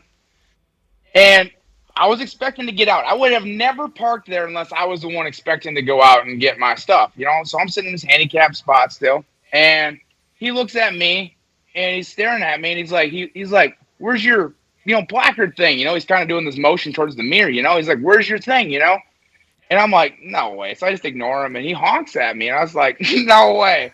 So he's like, hey, he's like shaking his placard, So, but it's on my license plate. I don't have a placard, Right. So finally, I just stick my nub up in the window and then point down at my license plate. And then all of a sudden, he's like, whoa, sorry. sorry, my bad, And I just flicked him off, honestly. And I was like, get the hell out of here, Well, all of a sudden, like a minute later, my son's like, hey, dad, this guy's pulled up next to us, right? So then he pulls up next to us. He's like, roll down your window. I'm like, get out of here. Wave at him. I'm like, get out of here. I have nothing good to say to you. I'm not mad. I just think that you're not a cop. It's not your place. Like, mind your own damn business. That's kind of where I'm at. And he honks at me again. And I was like, all right, now I'm unloading. I'm had enough of this, But so I rolled down the window and the guy's like, hey, I just want to say I'm this. And I'm like, hey, mind your own damn business. Once again, keep moving, bud. Like, it's not getting better. Your job. You're not the parking police. You're not this. Like, same thing, though. I feel like the social media has given everybody this idea that they can go out there and they're going to be the social justice warriors of making sure these guys are supposed to be parked here, Yeah. Horse shit. All these Billy Badasses on Facebook. I'd probably have said something too. What a dick. If I saw, but I saw a guy that I knew that wasn't fucking handicapped, and he done because he's fucking lazy. How do you know though? You can't even see my leg. I know the guy. The guy, I said something. I know him. I know him personally. No, what I'm saying though is in general, if you're like, I'm gonna go say something like that, would you do that? No, if you got a disabled deal. If I saw some guy getting out of his truck walking normal, I'd probably be like, listen, dude, that's for handicapped people. Don't be a dickhead. But see, my grandma, she had lung cancer early in life, right? So she's missing a whole lung. She could hardly walk very far at all, right? Like, she could get in the store, and when she had a cart, she could, like, browse and grab her stuff and catch her breath while she's looking for whatever, and she's fine walking around in the store. But if she had to park out another 10 stalls, I mean, that's taxing on her, especially if it's high out or not. She looked like she walked fine, but she had no wind. So, I mean, how do you even know that? Right. I wouldn't bust somebody up that just beat lung cancer. No, I'm talking about seeing some fucking athlete. You can go to any parking lot in the country right now and see a 30-year-old athletic guy look like Andy jump out and park there because he's an asshole. We had a guy in town that had his leg shot off, and he had a placard and stuff, and he went to Walmart years ago, and he had a what do you call it, a prosthetic leg, and he walked in, and the guy jumped his ass at Walmart, the greeter. You don't need to park there. That's for handicapped people. Okay. He parked on the backside and he come walking in. He goes, that's much better. That's appreciative for someone that really needs it. And he goes, here, hold my hand for a minute. And he took his leg off and he stuck it back in. See, that guy looked like felt like an asshole and a half. Oh, I'm sorry, sir. I didn't realize that you were handicapped. I would say 70% of the time I do not park in a handicapped spot. I'll go park in the back, like by a cart corral or somewhere I can, somebody can't pull up next to me from my crane. Right. But you guys see me get around, my Segway. I mean, I can get around the convention twice as fast as everybody else. I can do it 10 more times. I'm never going to get winded. I can ride across town. I can go whatever, right? So, for real, though, I don't need this. The only reason I need a special spot is so nobody pulls in next to me so I can't swing my crane around and put it in the back of my truck, right? That's the only reason I need space. It's not like I can't park out, right, the furthest out in the parking lot and just roll into the building twice as fast there. I mean, I could probably beat any regular person walking from a handicapped spot from the back of the parking lot into the store. Maybe that guy has a grandma that's got lung cancer and he felt bad because she had to park outside because some asshole was there. So he was just trying to be nice. That's going back to what I said earlier. We got a world full of pussies. Nobody hardly will say nothing. You got people that need to mind their own fucking business. I feel like it's the other way around. I feel like everybody's got something to say or run their mouth, but nobody ever wants to back it up. They want to stand up for when it actually needs to be stood up for. Everybody wants to throw their opinion on everything in a heartbeat, but when it's time to actually stand up and stop something bad from happening, that's when everybody wants to shut up and sit down. Yeah. Did you see the video of the two transgendered women beating the shit out? They were men, but beat the hell out of that old boy in some hamburger joint or some shit? He was doing pretty good with one of them, but they got their shoes off and they beat the piss out of him with their shoes. I mean, beat the piss out of him. You're not going to catch me beating anybody with the shoes. With your initial injuries, was your leg taken off up close to the hip where it is now, or was that through on my right side? Yeah, on your right side. So when I first got blown up, my right leg was just. I got 6 inches of femur left now, and that's what I got blown up with. You know what I mean? That's right. I mean, they left as much as they possibly could there just so I could balance and sit better and whatnot. On my left side, though, when I got to the hospital, I still had my boot on my left foot, but there was from the middle of my knee to my boot, there was literally not a piece of meat left on that bone. It was just gone. So when they first originally, in Afghanistan, they originally took me through the knee, amputated me through the knee, and then once I got to San Antonio, there's so much mud and debris and everything else packed in that first 4 inches of meat on my leg that they're like, we're just going to give you a clean amputation. at this point, what's 4 more inches, you know? So Right. it just took it up 4 more inches, gave me a nice clean incision. And honestly, that was best case scenario because that leg's the one that's given me no troubles at all from the minute that it was closed up. It's never been a problem. I really don't have phantom pains in it. I mean, originally did, you know, but like once I worked through them, I was good. But this side where they were like, we're going to save as much as we can, and we're just going to stitch back together everything. And you're just going to have to push some shrapnel out and deal with these infection pockets and everything else. Like, that's the leg still today that still gives me hell and hurts the most, honestly. Really? What? Yep. So I feel like if I could have had like a clean amputation, or, you know, if it wouldn't have ripped off where it did, you know, I would have had a few more inches of femur, so we could have took off an inch or two and just Right, cleaned it and up just and had did a real nice amputation. That would have been a game changer. What do you do? You know, I'm happy to have what I have. Yeah. What? Tell Andy the story you told me about going to Foot Locker with your son. Oh yeah, so I going to the store or whatever. I was by myself. I was gonna go grab my son a pair of shoes, you know, and I roll in the store and I'm kind of looking around and I'm like, "Hey, don't worry, I'm not delusional here. Haven't lost my mind. Looking for some shoes for my son." You know, there's so many awkward situations. Or like when, you know, we go to these shows and stuff. I love to go to like companies that are just, you know, footwear apparel companies. I'll roll in and say, "Who's your best salesman?" Now, Shin's fixing to outfit you with some waders and stuff. So when I go hunting, fishing, no matter what I'm doing, for me, honestly, the waders are the way to go for me. I mean, on the bottom half, I mean, it doesn't matter what I'm doing. If you're in the outdoors, there's a good chance you can get wet or cold, or, you know, usually we're not hunting in very nice conditions, or fishing even sometimes in not very nice conditions. So if I'm jumping around the boat, if I'm out in the duck blind, if I'm out in a cornfield shooting ducks, whatever, it's hard for me to stay warm a lot of times, you know, because I can't get up and just move around like you guys get up, walk around a little bit, get some blood flowing, warm me up a little bit. It's tough for me to do out there. So I explained to Jeff and the guys down at Shin. He's like, "Oh, I'll set you up. I'll get you a base layer, you know, here, so that if it's cold out, you put this base layer on, then put your waders on, and then you should be good." He's like, "If that's not enough, we'll wrap these waders in another set of waders and double up the insulation for you." He's like, "We're gonna make sure that no matter what, when you're out there hunting, that you are as comfortable as you want to be." And I was like, "Oh my gosh, these guys are the greatest guys in the world." Like, you know, the first couple of years of me getting hurt, being, you know, a young guy, 21 years old, you get out there, you get a little cold, I'll be fine, I'll be tough. As I get older, man, this stuff starts to hurt so bad. My hips get so sore, you know, all this. And for those guys to step in and be willing to be able to keep me in the outdoors as long as I possibly can, and to give me the best experience possible, I told those guys, "You really don't even understand what you're doing. This is truly life-changing for me." Yeah, those guys are awesome. I mean, they really are. They're always eager to help wherever they can. Jeff Jones and those guys, they're world-class people. And it wasn't like I spent 2 hours there of him designing these things for me and making sure they were right. I mean, he had me laying there trying on 3 different sizes to make sure. He's like, "I want to make sure that these are exactly how you want them to fit. I want to make sure that when we do this, we do it right." And he had like 3 different scenarios. He had these things marked out. So he's like, "If I'm going to try it this way, I'm going to do it this way. So I need to cut them here to do this." And I mean, how much effort that he put into just a set of waders for me that he's creating. And he's like, "And if these aren't right, you have to tell me, and we will make sure that these are built right." And he's talking about things like reinforcing the bottom for me. So as I'm scooting around all over the place, yeah, you know, I'm not going to wear these things out in a heartbeat. He's like, "Don't worry though." He's like, "I want you to use these. Don't worry about wearing them out. If they wear them out, we'll figure out a different plan." And he's talking about putting different fabrics on there. He's like, "Oh man, but if you get wet, that's going to be heavy."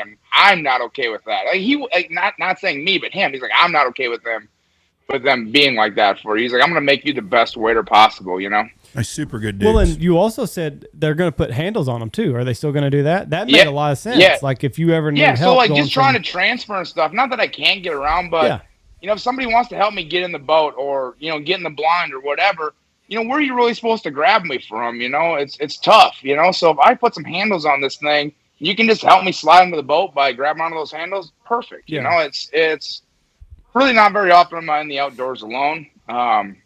And whenever anybody wants to help me get around and do stuff, especially in a I don't want to say dangerous, because I don't ever feel like I put myself in a dangerous situation, but in a situation where it's a little more volatile, like getting from a dock into a boat or whatever, you're going to give me a hand by grabbing onto those handles on those waders and help me slide across and make sure I don't end up in the drink. I'm all about it. Yeah. It's a whole lot better than using the old fucking bowling ball method to get you around. Yeah, right. Yeah, good luck. Tuck and roll. Now I'm talking about picking you up that way, the 2-finger prong. Yeah. Pass. I'm good. Don't even like hunting anymore. A hard pass. So you said when y'all were over there, you would always follow the goat trails, follow the goats, because that's their livelihood. I mean, not necessarily always follow them, but like if you see them go through somewhere, yeah, you mean you're gonna walk behind where you just at 1,000 feet, walk across, pound the ground. You know what I mean? Like if you've seen somebody else that was walking in front of you, your own teammate, you're gonna walk in his footsteps. You know, I mean, you're gonna take all those precautions. So if it's been checked, go for it. You know what I mean? If you've seen somebody walk through there, you feel a lot better about it. I mean, there's times where we go into villages, we grab the village elder and say, "Here, why don't you walk with us all the way through town here? Because you know he's not gonna walk over an IED. He knows where they're at. You know, so you're gonna stay with us till we get out. Heck, you know, you're gonna come with us 100 yards till we get out of town. You know." Because that's what you guys like to do is let us start walking out of town and then shoot at us. So if they're going to shoot us, you're going to come with us. And odds are, if the elders out there, they're not shooting. Yeah. And they would test you over there, too, you said.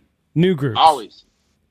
Yeah, I mean, they would go out there. And when we first got there, I feel like they were testing us, you know, because they knew we were the new guys. You know, we were new. I mean, we were new there because we were the first Americans in there, you know. Mm-hmm. So I just remember, like, in the beginning, guys would tell us, like, hey, you know, like we get shot at, and we'd react to contact, we try to gain fire superiority and this and that and everything else. Well, it was just one guy shot. I'm assuming it was just one guy went and took a couple pop shots at us to see what we were going to do, so then they could figure out their best avenue approach to attack us and watch us and find our weaknesses and analyze us and get a free look. You know, it's kind of like when you're shooting sporting clays. You know, you hit that button, everybody can pull up and shoot and practice. Mm-hmm. You know, but it gives you a good look, you know, right, without having to take their true target, you know. So that's what they do is they go out there, yell pull basically, and get that free look, and so they know how we're going to react to stuff and kind of what kind of weaponry we have and what we're going to do, you know, just by our reaction to the contact, you know. Now, do they know the rules of engagement? Do they know that they can't get fired upon unless they fire first? Well, see, here's the thing, right? You have to realize that we had the ANA Army with us. That we were training them. We were doing all that. They knew our rules of engagement because they had to follow our rules of engagement because they were fighting alongside of us, and half of them were related to the Taliban. So absolutely any information that was disseminated to us that we disseminated to the ANA was absolutely known to the Afghan. You know, I mean, you those guys, you don't drop a shovel. You know, just pick up a shovel. You drop your gun, pick up a shovel. There's nothing those Americans can do about it. You know, it's rules of engagement. You know, if they're not shooting at you. And is there a drone in the sky? And I'm not saying that it was right. It was right that you should shoot an unarmed person. No. I'm not saying that by any means. I'm just saying that that's what they knew. What the rules were, that they were getting overwhelmed. Drop your gun and pick up a shovel, and they ain't gonna do anything about it. Right. Is there a drone overhead for all of these firefights that break out? No, not typically. We had like a blimp, you know, in the air that was like a raid camera they were looking at stuff with all the time. I mean, there were probably drones. We had F-16s occasionally that would check in on us that could oversee everything that was going on down there. But we relied the most, honestly, our eye on the sky was these Kiowa pilots. They would fly the area of operations every morning. You know, they would be looking for anything that looked suspicious, any dirt that was like looked like he could have been digging a hole. They're going to mark down on a map. I mean, those Kiowa pilots saved so many lives in so many different situations, you know, like, you know, we'd get in a gunfight. They would come in and they would finish it, and it was very nice of them to do that, but they might use all their munitions up doing that for us, and they would tell us about how much fuel they had on, and they would try to walk you home, you know what I mean? So you could pay attention to what was going on, where you were walking, pay attention to the ground, try not to step on IEDs. Well, they could be basically your eyes. And really, if those coyotes are flying around, there isn't anybody in that country dumb enough to shoot at us. Really? You know what I mean? If those guys are right overhead, there is not one person in that country dumb enough to shoot at us. And so you could almost walk home with immunity, knowing that all I have to do is not step on an IED here, and I'm going to make it home. You know, so they would walk you as far as they could. A lot of times, you know, those guys are running so many things that there wasn't a lot of patrols going on because you don't want to hold them either. So they would try to walk us home as far as they could, but they need to go back and get reloaded because there's somebody else that's going to be outside the wire here in a minute that's going to be in contact, and they're going to have to go help them. So it wasn't right either to tie up an asset just to walk us home. But if they had nothing going on, there wasn't a ton of people out there, there was other free birds flying around, whatever, they would definitely try to walk you home as far as they could, and that was our eye in the sky. Not a whole lot of drone action. Well, I just didn't know as far as like making sure that you followed the rules of engagement over there. Yeah, so that was pretty much the blimp and stuff like that. Occasionally we have drones and stuff like that flying around, for us, and who knows how much was actually being watched. I don't know. I didn't know anything out there. I was just a guy in the middle of a desert with no means of communication. Pretty much everything that was disseminated or whatever, you'd have people that would show up and show you stuff or whatever, and you're like, oh, you guys are doing that. Cool. We good to know. I had a turkey hunter out here, and he had his 12-year-old boy. This kid had the coolest drone that I've ever seen. And I told the dad, if they're giving a 12-year-old boy that capability, imagine what our military has. What was it? What could he do with it? Oh, I mean, it was just, he literally took it off in the parking lot, and I say a couple words to his dad, and like he's flying over the pond down there looking to see if there's any ducks on it within like 10 seconds. I'm like, that son of a bitch had some fucking wheels on it. But I just couldn't imagine. That's like if that's what they're giving that's like us, live scope above ground. That's like live scope Earth. Right. Not yeah, but if they're going to let us have that capability, imagine what they've got. I wish I'd have had one when I was that age. Boy, all the girls laying out in the backyard in the bathing suits and shit. But all the neighborhood pools. Oh, yeah. It's just crazy. I mean, probably not that good at technology, honestly, in our military. Unless it's probably not that good. Yeah. Was it a Mavic drone? I don't know what it was. It impressed me. That's like whenever you see military grade on anything, you're like, well, that's the cheapest one they can make. So cheapest bidder got that. They got that one. I bought a drone here.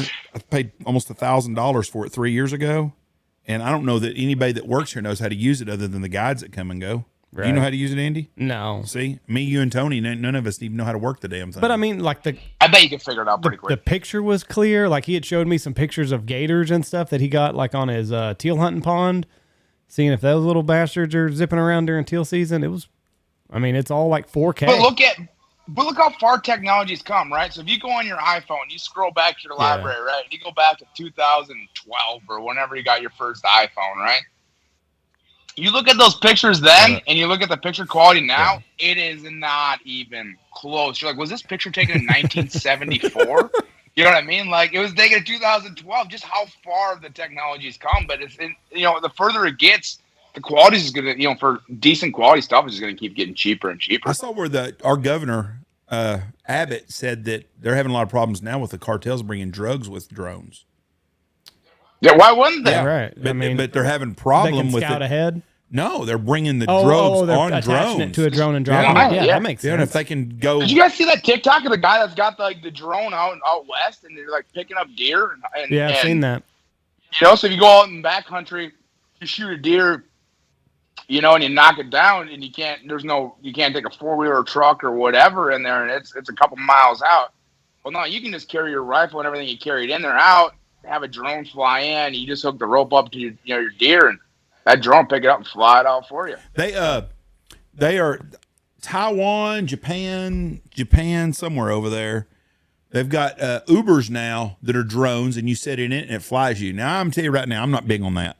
No, I don't think I'd be excited about getting fucking Uber. I think that's illegal in Texas. The game recovery aspect. That might be in Texas. I think I remember because illegal. I think it's illegal. And I talked to a game warden about it, and he gave a pretty good explanation why. I can't remember what the explanation is now, but I'd seen really impactful. I had seen those. Yeah, you're right. He just said I couldn't do it. Couldn't remember the why. But yeah, I've seen those videos. Didn't matter. They'll pick up a whole deer and like just carry it miles and then drop it. I wanted to Alaska if you can use a drone to hunt, because back in the day, if you flew into Alaska, you could not shoot anything the day you landed. Had to wait a day. Because you could use a Scout. plane to scout. Sure. So I wonder if you can use a drone to scout moose and bear and all that kind of stuff there. That might have been the reason that it's illegal in Texas, is people going to get a deer and scouting on the way. I don't know. It's such a fine line. Poaching. Yeah, think about how much it's going to change poaching. You don't have to drive your truck down the road anymore. You just fly a drone down the road to see if it's worth going down there. If the game warden's out behind the bushes, we're track down there. See where that guy is. But you think about those the drug cartels. It's easy to get $10 million somewhere within the Mexican border. Right. The hard part is getting it through in a vehicle across without getting checked. You throw it on a drone and you fly it across. They own the cops over there, so it's not a big deal. Once they get across that Rio Grande, that money's right in the cartel's hands. Yeah. Start having to shoot drones down for money. The one thing that I saw, and this is like totally off topic, AI. Middle school kids are now using it to make fake pornography photos and videos of their classmates, the girls in their class. Yeah. Oh, the artificial. So you put it in a picture of what their face looks like. It's called deep fakes. But telling you what, man, and I've said this before, like with AI and the advancements that we've seen just in the last 18 months, it's going to be a major, major problem moving forward. Because, I mean, it's how easy would it be if you are a political opponent of Trump to just make a video totally fake of him saying, because he's got enough dialogue out there that they could make a video that would pass as being real. Did you see the Joe Rogan? So do you think that like all photos now are going to have to come with like a verification, like a blue check now? Like an iPhone video is going to have like a blue check on it saying like this video has not been altered, or like we're going to have to move to that era, right? Like you're going to have to look at something that's going to, I mean, have a digital ID on it, basically saying like, yes, this video is an OG video. It's not been tampered with. There's a Joe Rogan video right now that's AI talking about the volcano in Yellowstone. Mm-hmm. And if you watch the video, you will think, because I watched it and I thought, son of a bitch, that's pretty interesting. So I was looking up all the information on it, because it talks about there's a 64-mile fissure that's coming up in Yellowstone right now, and the magma's hotter, blah, blah, blah. I was like, motherfucker, that's pretty interesting. I mean, that's a serious deal. So I was doing some research on it, and it said that's a hoax, it's an AI video. Then I started reading down, and it was.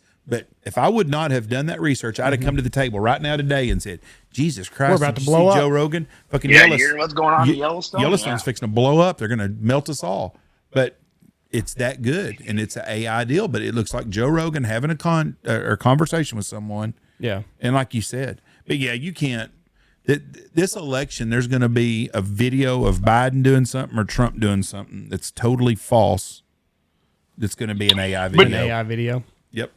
See, that's where it gets sketchy, because you're like, do you really want like Facebook and that to be the police and like taking down this and being the misinformation police? And you're like, fighting misinformation. Well, what's misinformation to who? You know what I mean? Like, who believes this and who believes that? But at some point, you're like, yeah, I kind of do want these guys to regulate this. If people are putting out AI videos, I don't want that stuff flying all over the place and all these people being misinformed. And like, what a quicker way to take down a country than a one bad video of somebody like that, Yeah. But nobody trusts the government. Nobody trusts social media. So like you said, nobody's going to trust anything on either side. It's kind of weird though, because they do somewhat trust their phones so much, because every time we need an answer, we go to our phones for that answer. Like, in a way, we don't believe everything, but yet at the same time, we believe everything. Yeah. You know what I mean? Like, in a weird way. I don't believe everything, but I'll read everything. You know what I mean? So like, it's I'll hear it out. Yeah. Right. It's a weird. It's only going to get fucking weirder too. Is what's crazy. Like, I've talked about it before. We're on the basement level of all of this stuff. Like in 5 years. And as soon as you think you find somebody that you really think is onto it and has the answers, all of a sudden something pops off and like, what is this guy even? Lost me now. Yeah. It's like, who do you even trust anymore? It's like there's nobody that's really ever that consistent. And I feel like too that what's driving a lot of this stuff, right? Like with the eclipse and everything that happened, right? All these people with all these conspiracies that are putting all this stuff out there, like, oh, I just have a bad feeling that something bad's gonna happen, this and that. What do you think it could potentially be? Like all these people that are putting this stuff out there, you're saying these certain things and you're doing this certain stuff because that's what the algorithm is looking for. Right. So that way you can get the most views to grow your platform, because they're paying you to do it. Mm-hmm. A lot of these people are getting paid to do this, right? Like the more views they get, the more money they make, right? So if I make this really controversial thing that gets everybody worked up and gets everybody commenting on this thing, that's good for business, right? So we've created this monster that's creating this anarchy, craziness out there, conspiracy, getting everybody worked up, because it's just this big giant circle of money making, Yeah. What are those conspiracy people going to say now? Like that's always what's funny. Like whenever they say, the end of times is coming, 2020, the Mayans and all that stuff, and then it doesn't happen, you always see like a video a couple days or a couple weeks later where they're like, I misread what this meant, so that's why the world didn't end this time. I wonder what. Give it 20 more years. Yeah, what's the excuse going to be now? Years. Like everybody was so certain that this eclipse was the end. Where's the flat earthers on this trip? What do you mean? Well, I mean, how does an eclipse happen on a flat Earth? I'm just curious. It's simple, Jack. You just put a spotlight here, and then you put something in front of it, and it just goes. Jeff grilled me on this. Hold on, Jeff. Yeah. Jeff's about to step back in because he kind of grilled me on this. Oh man! Yesterday we went and saw the eclipse, and he's like, "Andy, you did? Yeah. It was only about 2 hours away from where we live. So what's the question? Did it change your life? Life change? It wasn't. I saw videos where people were like, "Oh, I saw the eclipse in 17, and it was such a spiritual experience." The fucker's over so fast. Like, how can you have a spiritual experience in 2.5, 3 minutes? So, and it's just like, you guys, it's the damn moon. It went in front of the sun. I think what's wilder is that the sun reflects every night off the moon to give us moon illumination. Right. That's more impressive to me than the damn thing getting in the way. But it was very cool. I thought the eclipse was very. It didn't get dark all the way, but it was like twilight, if that makes sense. No, I get that. Like, yeah, I get that. Because like you can see east, you can see west, and like the sun's still shining, but we're like right where you are, it's dark. So it's more like twilight. See stars. You could see stars. Street lights all came on. Rooster started crowing, and then the sun came out, and they were totally like, "What the fuck?" Like I thought I made it to another day. Like what are we doing? It got cool. I drank way too much. Yeah, I didn't even remember sleeping last night. It got dusky.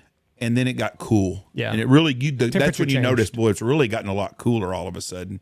And then once it's over, it's fucking over. I mean, it's bam. Could you imagine, though, if you didn't have the technology? I'm talking hundreds and hundreds, thousands, whatever it was years ago. Yep. If that happened and you were underneath it, you'd be like, well, this is it. This is it. Been a nice ride. You imagine if you had a shitty day that day, and the next time it happened, like, oh, fuck it, something's going to go bad again today. This is just a sign from the, from the stars. Fuck, we're fucked. But yeah, they're like, what the fuck happened? That was a short day. He was asking about the flat Earth and the solar eclipse. What about what do you think about that? How you can be it? How you can be a flat Earther and solar eclipse? I don't know. Andy's back at 22% now. What made you go up again yesterday? Something made you go up. Can't remember what it was. Something yesterday because I asked Andy, did something happen? He's like, oh, I'm going up now on it, and I can't remember what it was. I was glad we went. I thought it was a really neat thing to do. What still I find very funny is the people that had these eclipse parties that were not in the totality. Mm-hmm. Just another fucking day. I mean, it really is to me. But if you went to where totality, where it got dark, it was really something to experience. And I hope I'm around in 2045 when they have it, because it's going to go right across. Is that big of a deal to you? I'd go do it again. Was it more impressive than the best tornado you've ever seen? Someone asked me that today. No. I had two questions. One guy asked me if I'd rather go on a field mallard hunt and shoot a full limit for 10 guys, or do the tornado. And then the guys. And I took the tornado because I can go shoot field ducks, and you can go to Saskatchewan, Alberta, somewhere, and guarantee you're going to shoot field ducks. You cannot guarantee you're going to get on a big tornado. It just ain't going to happen. The best conditions, whatever it is. The eclipse I would go do again over tornado chasing.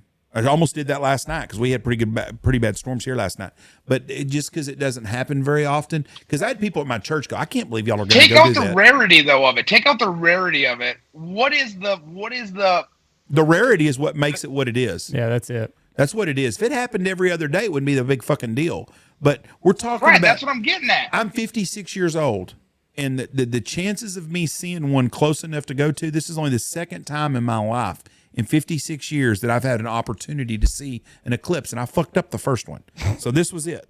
So if I live long enough in 2045, which is 22 years now, I'd be 78 years old. I would like to go see it if I have the chance. Well, they're not even that rare. That's a weird thing, though. It's like, why doesn't this happen more often? You know, every 18 months.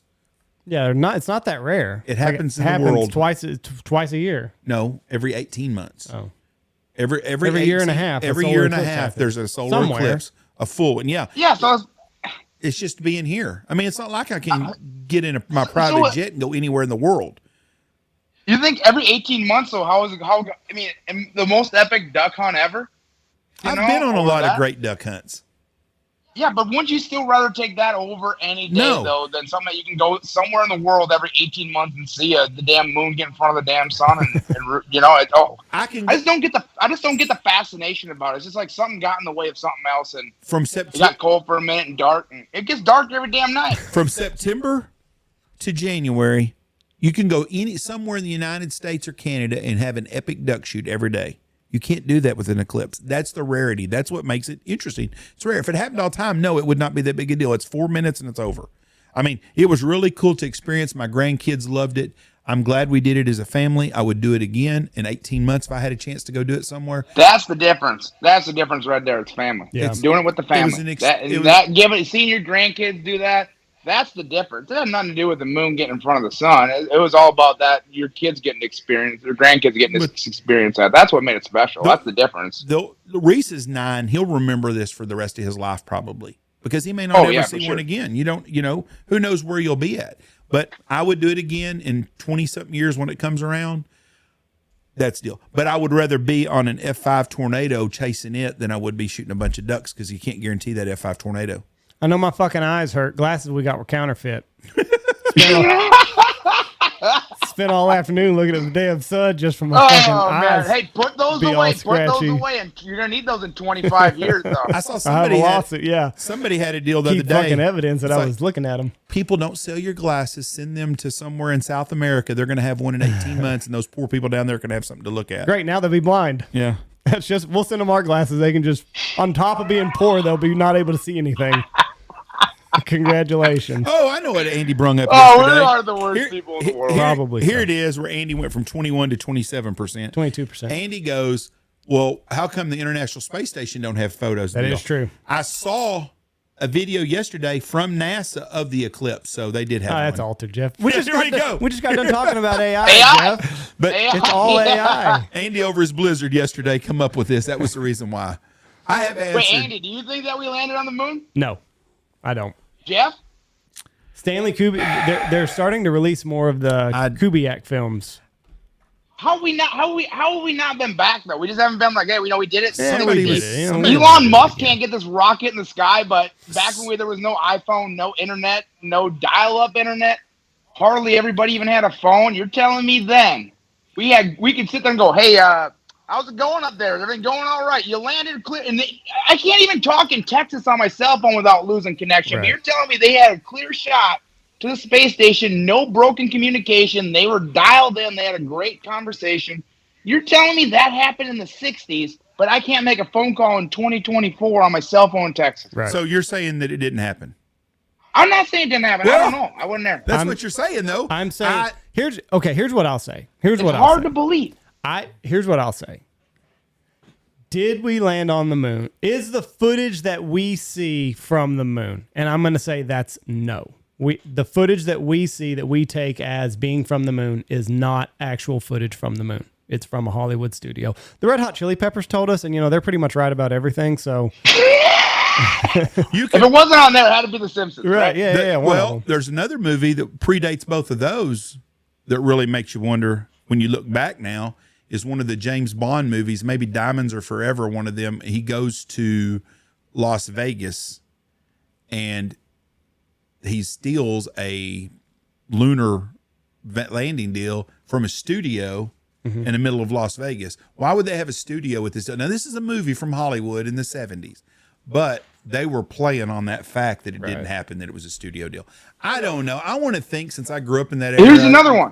Why hasn't anybody else gone there? Just us, right? Well, we're the only people that been on the moon, right? Their deal is there's nothing else there. They landed, it's nothing there, and they came home. I don't know if they did or not. Someone landed a vessel on it the other day. I don't think they had people on it. But they landed on it. But why wouldn't they send a few people to go? I mean, if they're going to land the thing on it already, why just send a few people to say they're there? Grab some samples, look around a little bit. Grab some samples, but supposedly they did. I don't know if we did. I used to want to think we did because I grew up in that world where we all believed America loved us and our government loved us and we were all in this together. And as we find out more and more, it was just to beat China, right? Emotionally, Russia.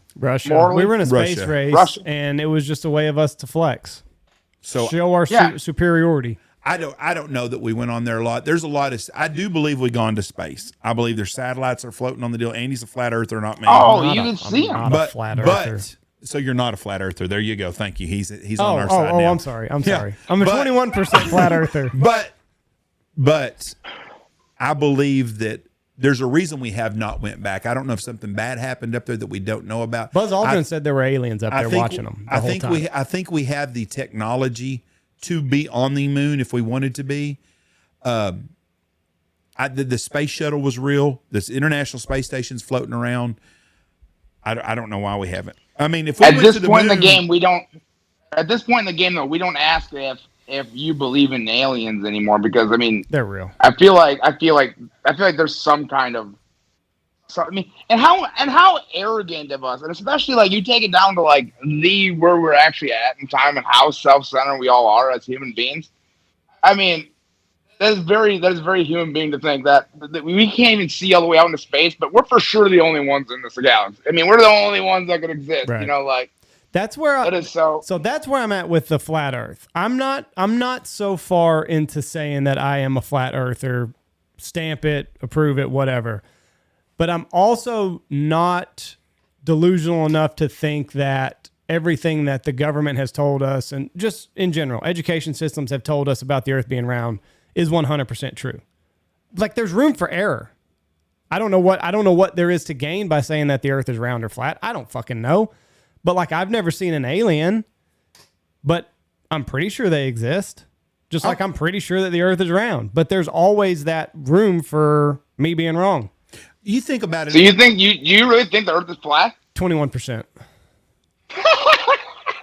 21. I'm 21% in that camp. I'm 100% that it's round, but there are things. Wait, Andy? What's the selling point to give you even a percent that you could even think the Earth was not round? What? Like, what's your biggest piece of evidence for a flat earther? Like, if you're gonna say just throw it in their face, flat earther, like I'm a flat earther. Like, what's the one key? Yeah, it's like 21%, especially if he was like 1% or 2%.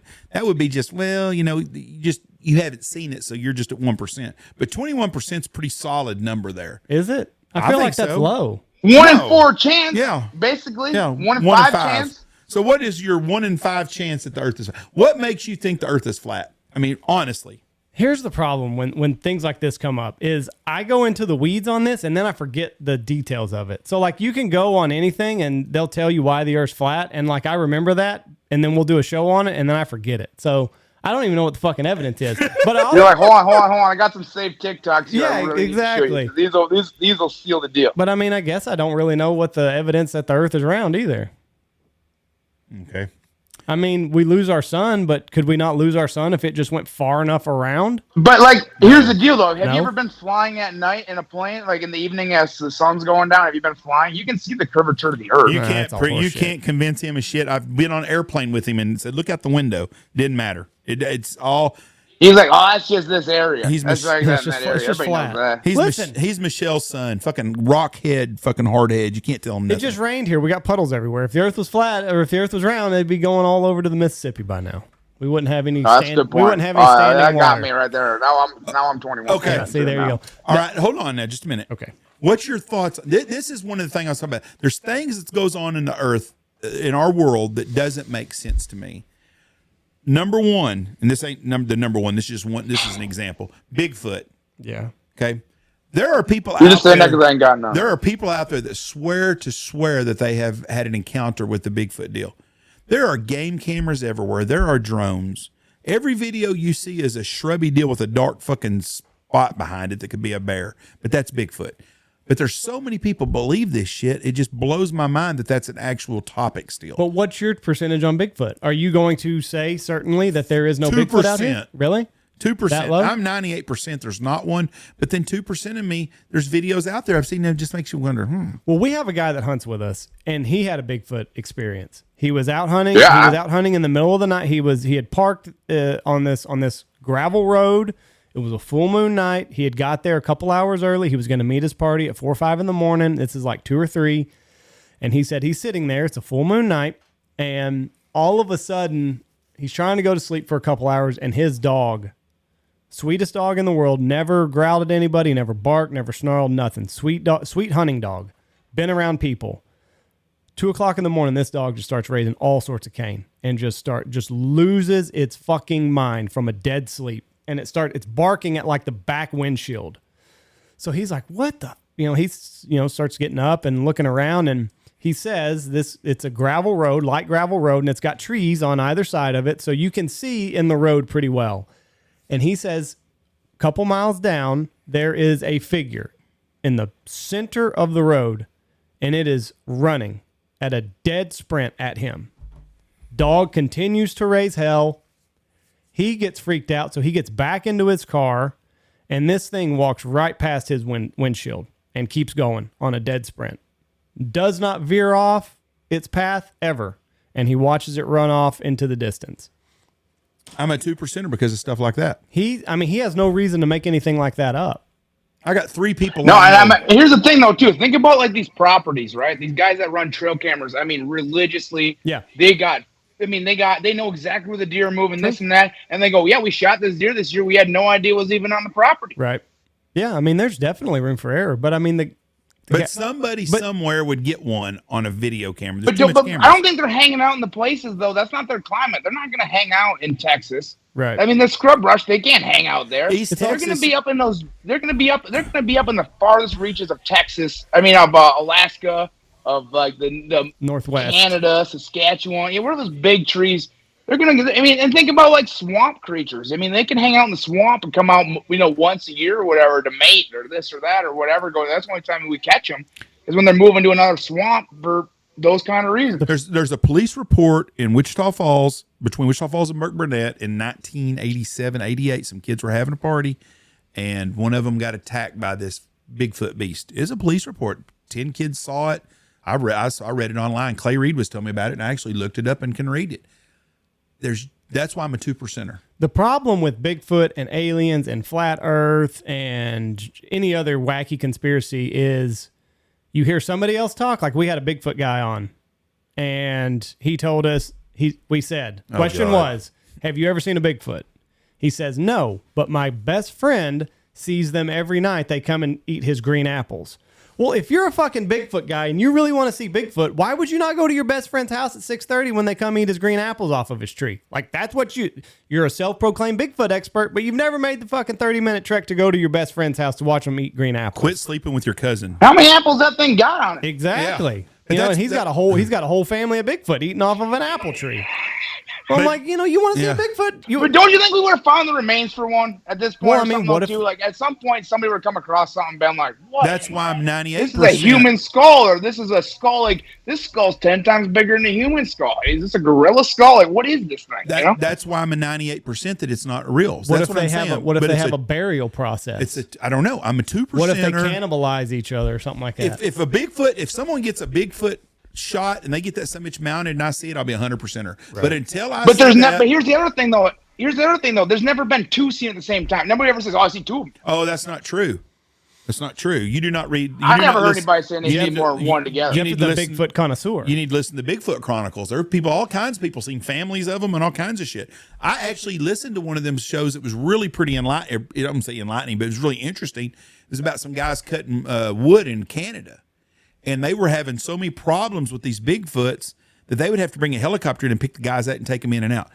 My ass ain't going fucking flying in somewhere if there's that much of a Bigfoot problem you can't drive a truck into the place. I am doing it. 2%. You wouldn't have done well in Afghanistan, Jeff. No, not at fucking all. I'm scared to drive in with a Bigfoot? Yeah. I'm a 2%er on the Bigfoot. Second thing is Antarctica. I don't understand why there's so much security and history around Antarctica. There's some kind of pact that all these countries made that they're not allowed to do anything there. Why? What other place on the planet Earth is someone not tried to put a flag on and taken over for themselves? Every fucking place. But there's some kind of pact with Antarctica. There's a transcript. Nobody's gonna go rolling up to Antarctica to just kind of check stuff out like Area 51. It's not like that's the desert. It's warm out. It's not that bad. Let's drive out there. You need to look up. Robert Byrd was admiral, and he was in the military. I think it was in the mid 40s, and he has a really interesting story about him flying a plane and they go in there and they come over and it's green somewhere in Antarctica. Could be complete bullshit, but this guy was a lieutenant admiral in the Navy. And they told him not to say nothing, all these stories. Well, after he's dead, this come released where he did an interview with this guy and talks about it. That's because on Flat Earth, we have an ice wall. He broke through the ice wall and got to the next dimension. Those actually go hand in hand together. Robert Byrd did it. He made it through the ice wall and got to see Narnia and Atlantis. But he made it. Do you think that like when God built all this, he wanted to make these galaxies so far apart that we wouldn't even consider trying to go there? Right. That's what's crazy. Like if you look up at the night sky, those are all suns, and they're all however many light years away. We'll never be able to study them ever. Each one of those suns is bigger than our sun, and it's impossible. You look up at the night sky, you see all the stars, and you're saying, "Yeah, there's no other solar system around any of those. We're the only ones." Jack, you're a sharp guy. What do you think about the pyramids? How do you think they were built? Yeah, it wasn't done. You try to sell me that you moved all that stone into the middle of the desert from nowhere. I mean, just I don't know. I really don't know. It's one of those things that I really don't. You can't catch me on too many things I don't have an opinion about. But how they built that, it wasn't unbelievable. It's think about everything it's gone through. Yeah, the years, the time, the wars, the intricacy of it. I mean, you know, you can't even with the technology we have now. They said it would be almost impossible to build. Block and tackle. No way they move those big stones around like that. It can't. No, there's no possible way to get the leverage on them. First of all, where did the stones come from? First, miles and miles away. There's no trees there, and during the Mesopotamia time, there were some trees, but they would have to have a lot of trees to use block and tackle. And how much water would you have needed just to hydrate the people to do that out there? Well, that's another thing. Now, as they said that the reason when those were built, that it was a sea, it was underwater. They built them. Now they're saying, yeah, you can float stuff. Then I guess maybe I don't know. I mean, for real though, like 560 miles away is how far they drug those rocks. It's insane to build, but why? Yeah. You know what I mean? Like, it's the craziest part. Like, who one day was like, dude, we really need to build a couple of these here. So you know what I mean? Like, I also heard another interesting thing about this, and they said if you look at human civilization, as soon as agriculture comes onto the landscape, okay, you figure out agriculture. Approximately 3,000 years later, you see a pyramid type structure built. And they said if you look at the Mayans, because there's also pyramids over here, over in Mexico, there's pyramids everywhere. But they said if you look at the time that the pyramids are built in Egypt, it's approximately what they think 3,000 years after they develop agriculture. They figure it out. Mayans figure out agriculture. 2,700 years later, they start building pyramids. It's just a step that humans take. They don't know why. North Dakota is going to be full of pyramids. Yeah, I mean, we got the Luxor now. We got the Luxor. Yeah. Right, yeah. But they don't know why. They don't know what happens in early man. But once they figure out agriculture, 3,000 later, pyramids pop up. I read a deal just the other day on the pyramids, and it said that they were a shiny surface on them. They were solid like a mirror. They were white. And they were top was gold on the big one. Gold, and they were white or silver, whatever it was. But they think that it was something to do with power. It was a power source, right? Like it pulled in heat or electricity, and they made whatever. Who knows? Well, Tesla went there when Tesla was going to figure out everything as far as like power, free power, and how we're going to figure it out. The pyramids is where he went to study. So it's crazy. All I know is that they're there. I don't know how that came about. Just like I don't understand how in 1850 we hadn't had any electricity, anything at all. At 1950 we started getting jet engines, basically, or had jet engines, and now by 2023 we got everything.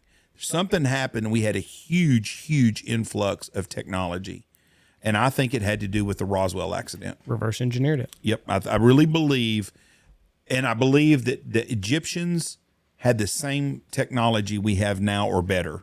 They had better technology. Different. Probably, but something happened that we lost it all, whether it was a flood, whether it was a huge asteroid hit, whatever it is, something wiped out all the technology that we did, and we were back in fucking caves and picking bugs off each other again. I don't know how it happened, but something happened. It's incredible though, and I feel like though stuff like that is left behind for whatever reason from God to give us inspiration and hope. Because whenever I go around and do my motivational speaking, I always say one of the things I talk about when I think about facing adversity is I look at the people that have been there before me, the people that have gone before me, the people that have been able to do it, right? And like I feel like if everybody had to start over and all of a sudden you're thinking, how are we ever going to survive this world? How are we ever going to create anything? All of a sudden you find these pyramids that were left behind from how many ever years ago, and you're like, oh, Yeah. all right, there's hope. We can do this. Like there's a chance, you know? Well, and that's another thing. Like, even if you just look at the big cathedrals over in Europe and everywhere, like, you don't see anything like that popping up here in the United States. And they did. You can't afford it. Can't afford it. But I mean, has the craftsmanship left us? Was there a technology, or was there a way? We're better though. We could do. You could laser cut that stuff now so much you better. would think, but they don't. Because there's no reason to put the money into it. I mean, that's how we see it. We're a throwaway generation. We're going to tear this building down in 50 years anyway and build something bigger and better. Are we going to put all that money into it for, you know? But yeah, I mean, you just. But I feel like people genuinely cared more, right? Like, yeah. Instead of going home and sitting on TikTok, they would take their time and carve all this stuff out to bring to the church to put it in there. You know what I mean?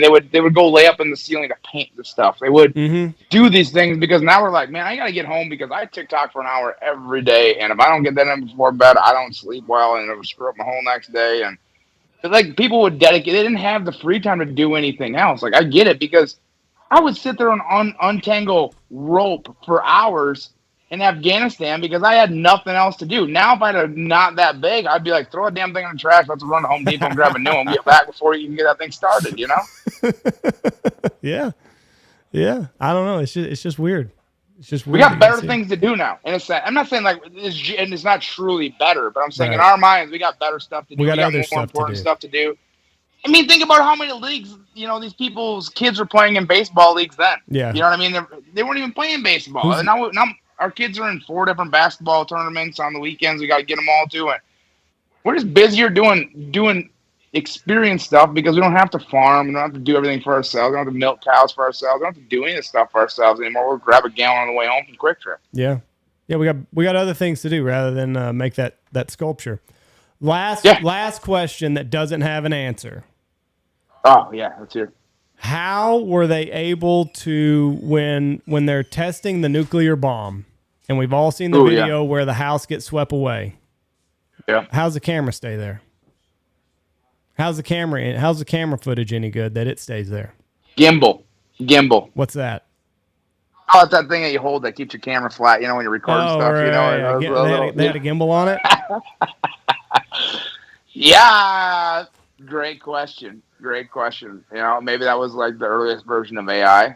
I think a lot of times, and I think it's good in a sense, but like I think it gets taken out of hand and gets carried away. Like I get why the government would want to film the moon landing and put Russia in the ground and morale-wise, right? Just push them down. It doesn't really matter if we've done it or not, you know? Yeah. It doesn't matter if as long as these people see this video and they go, oh my gosh, that's the biggest bomb I've ever seen in my life. Let's not mess with those guys anymore, right? It's all about perception. It's propaganda, you know? I mean, you think that's it? Might be, because I mean, like, there's videos of houses getting swept away, and I think isn't there even videos where they have a camera inside like a living room, and there's mannequins that are like sitting on the couch, and then they just get turned to dust, but somehow we've got this footage to show everybody. You know, maybe like realistically, like if you think something bad's gonna happen, just get some cameras set up around you. Yeah, I don't know. It's weird, man. I don't know, but no, I do. That is a great question, though. You know what I mean? Like, yeah, you do see these things and they happen, and then the wind hits, and it's just like, camera didn't even roll, move. I'm trying to find the video of the inside of the living room, but I don't know if I can find it now. But yeah, I'm seeing the videos of all the houses getting swept away. I don't know. That's wild. Weird shit. Another question that I don't have an answer to. But see, what happens is whenever I ask a question like that, then I'll all of a sudden get put in the box of I'm a nuclear bomb conspiracy theorist, that I don't think that the nuclear bomb was real. It's like I don't know. Do you think that? Do you think though that with like someday with like AI? Do you think like someday, like with all the with once AI is wrapped up in everything, right? It knows everything about everybody, and it's just this giant disaster, right? Because we've got this thing so carried away, and it's learned how to hack into everything on its own and get all the information, and It's been listening to us for the last 5 years talk about our biggest fears that they're going to do to us, and it's like, oh, okay, that's all we got to do to scare. You know what I mean? Like, Right. this thing has no emotional value at all. It doesn't care.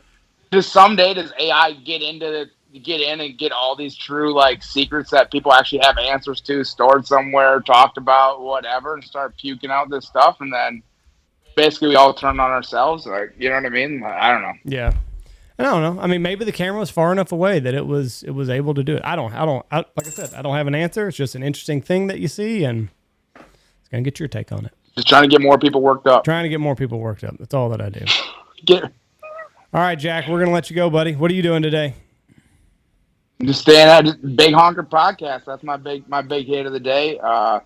By the end of the week here, as long as the water holds up, we're hoping to catch some fish down in Rogersville, Alabama, and some big catfish down here for a Patriot catfishing event. Great nonprofit. If you want to see veterans get out on the water and have the best experience on the water and hook into monster catfish and be treated the way that every veteran wants to be treated, go support Patriot catfishing. Great group of guys.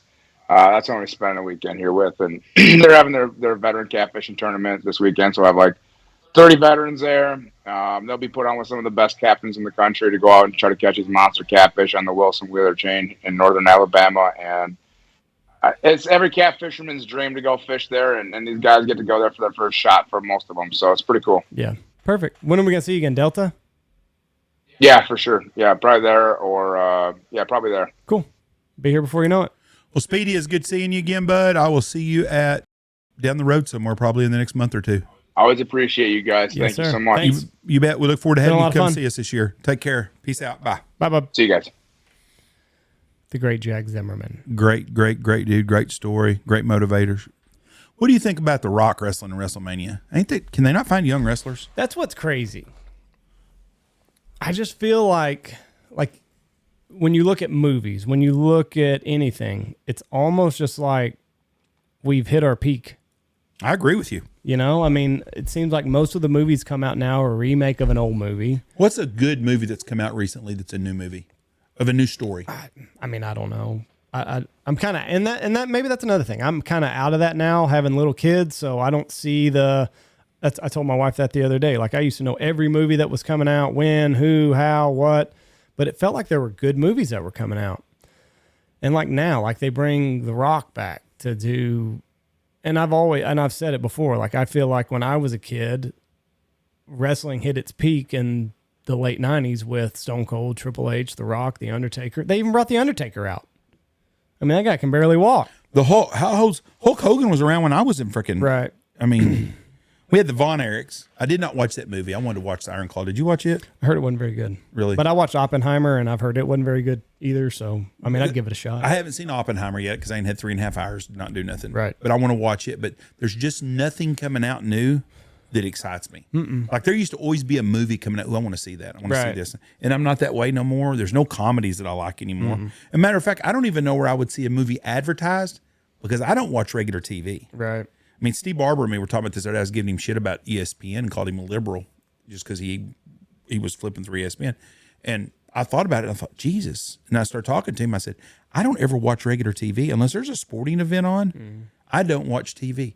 I watched the first half of the women's basketball championship the other day. Half more than I watched. But that's more than I didn't watch any of the men's. Zero interest. No. But I don't watch regular TV at all unless it's a sporting event on. So I wouldn't know what a new movie was unless they advertised it, unless it come across my fucking Facebook or Instagram. I wouldn't even know of a new movie that's coming out. Yeah. Well, I mean, we all knew Oppenheimer was coming out. We knew that was going to be a big movie. So obviously, it was during football season though, and they advertised probably during football. Maybe. I don't know. But I don't watch regular TV unless it's something like that.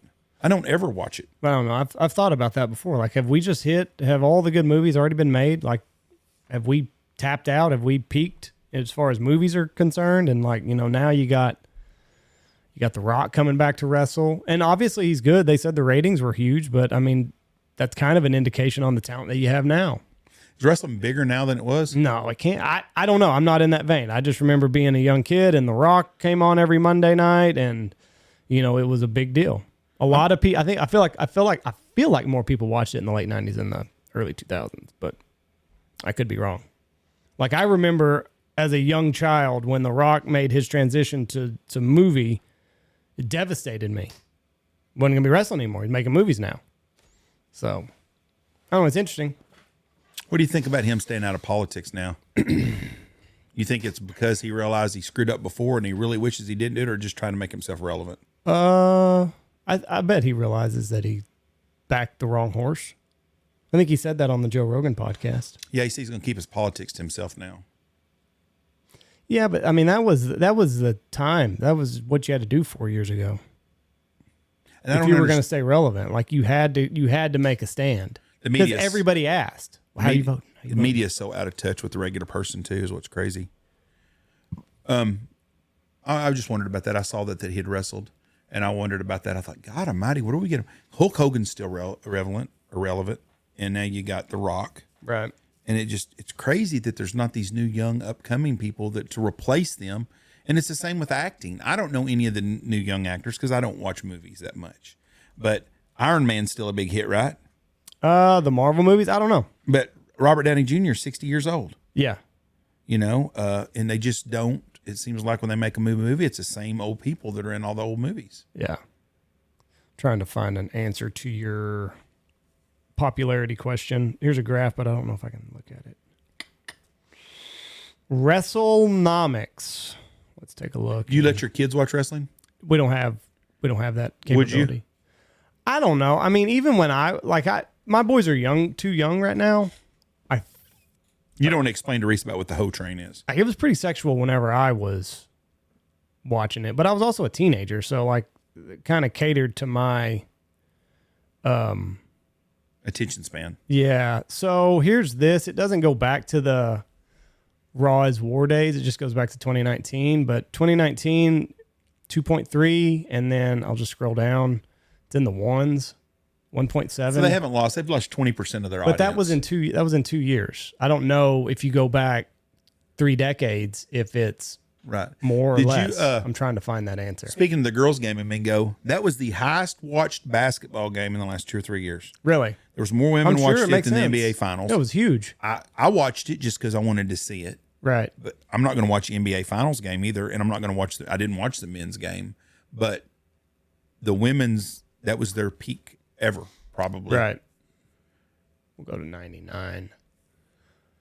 Oh, yeah, it's so way down. 5.8 and 99. 6.1. Got in the sixes for a little bit. So 6 million people now. Now they're at 1.8. They're a third of what they used to be. But that's TV in general.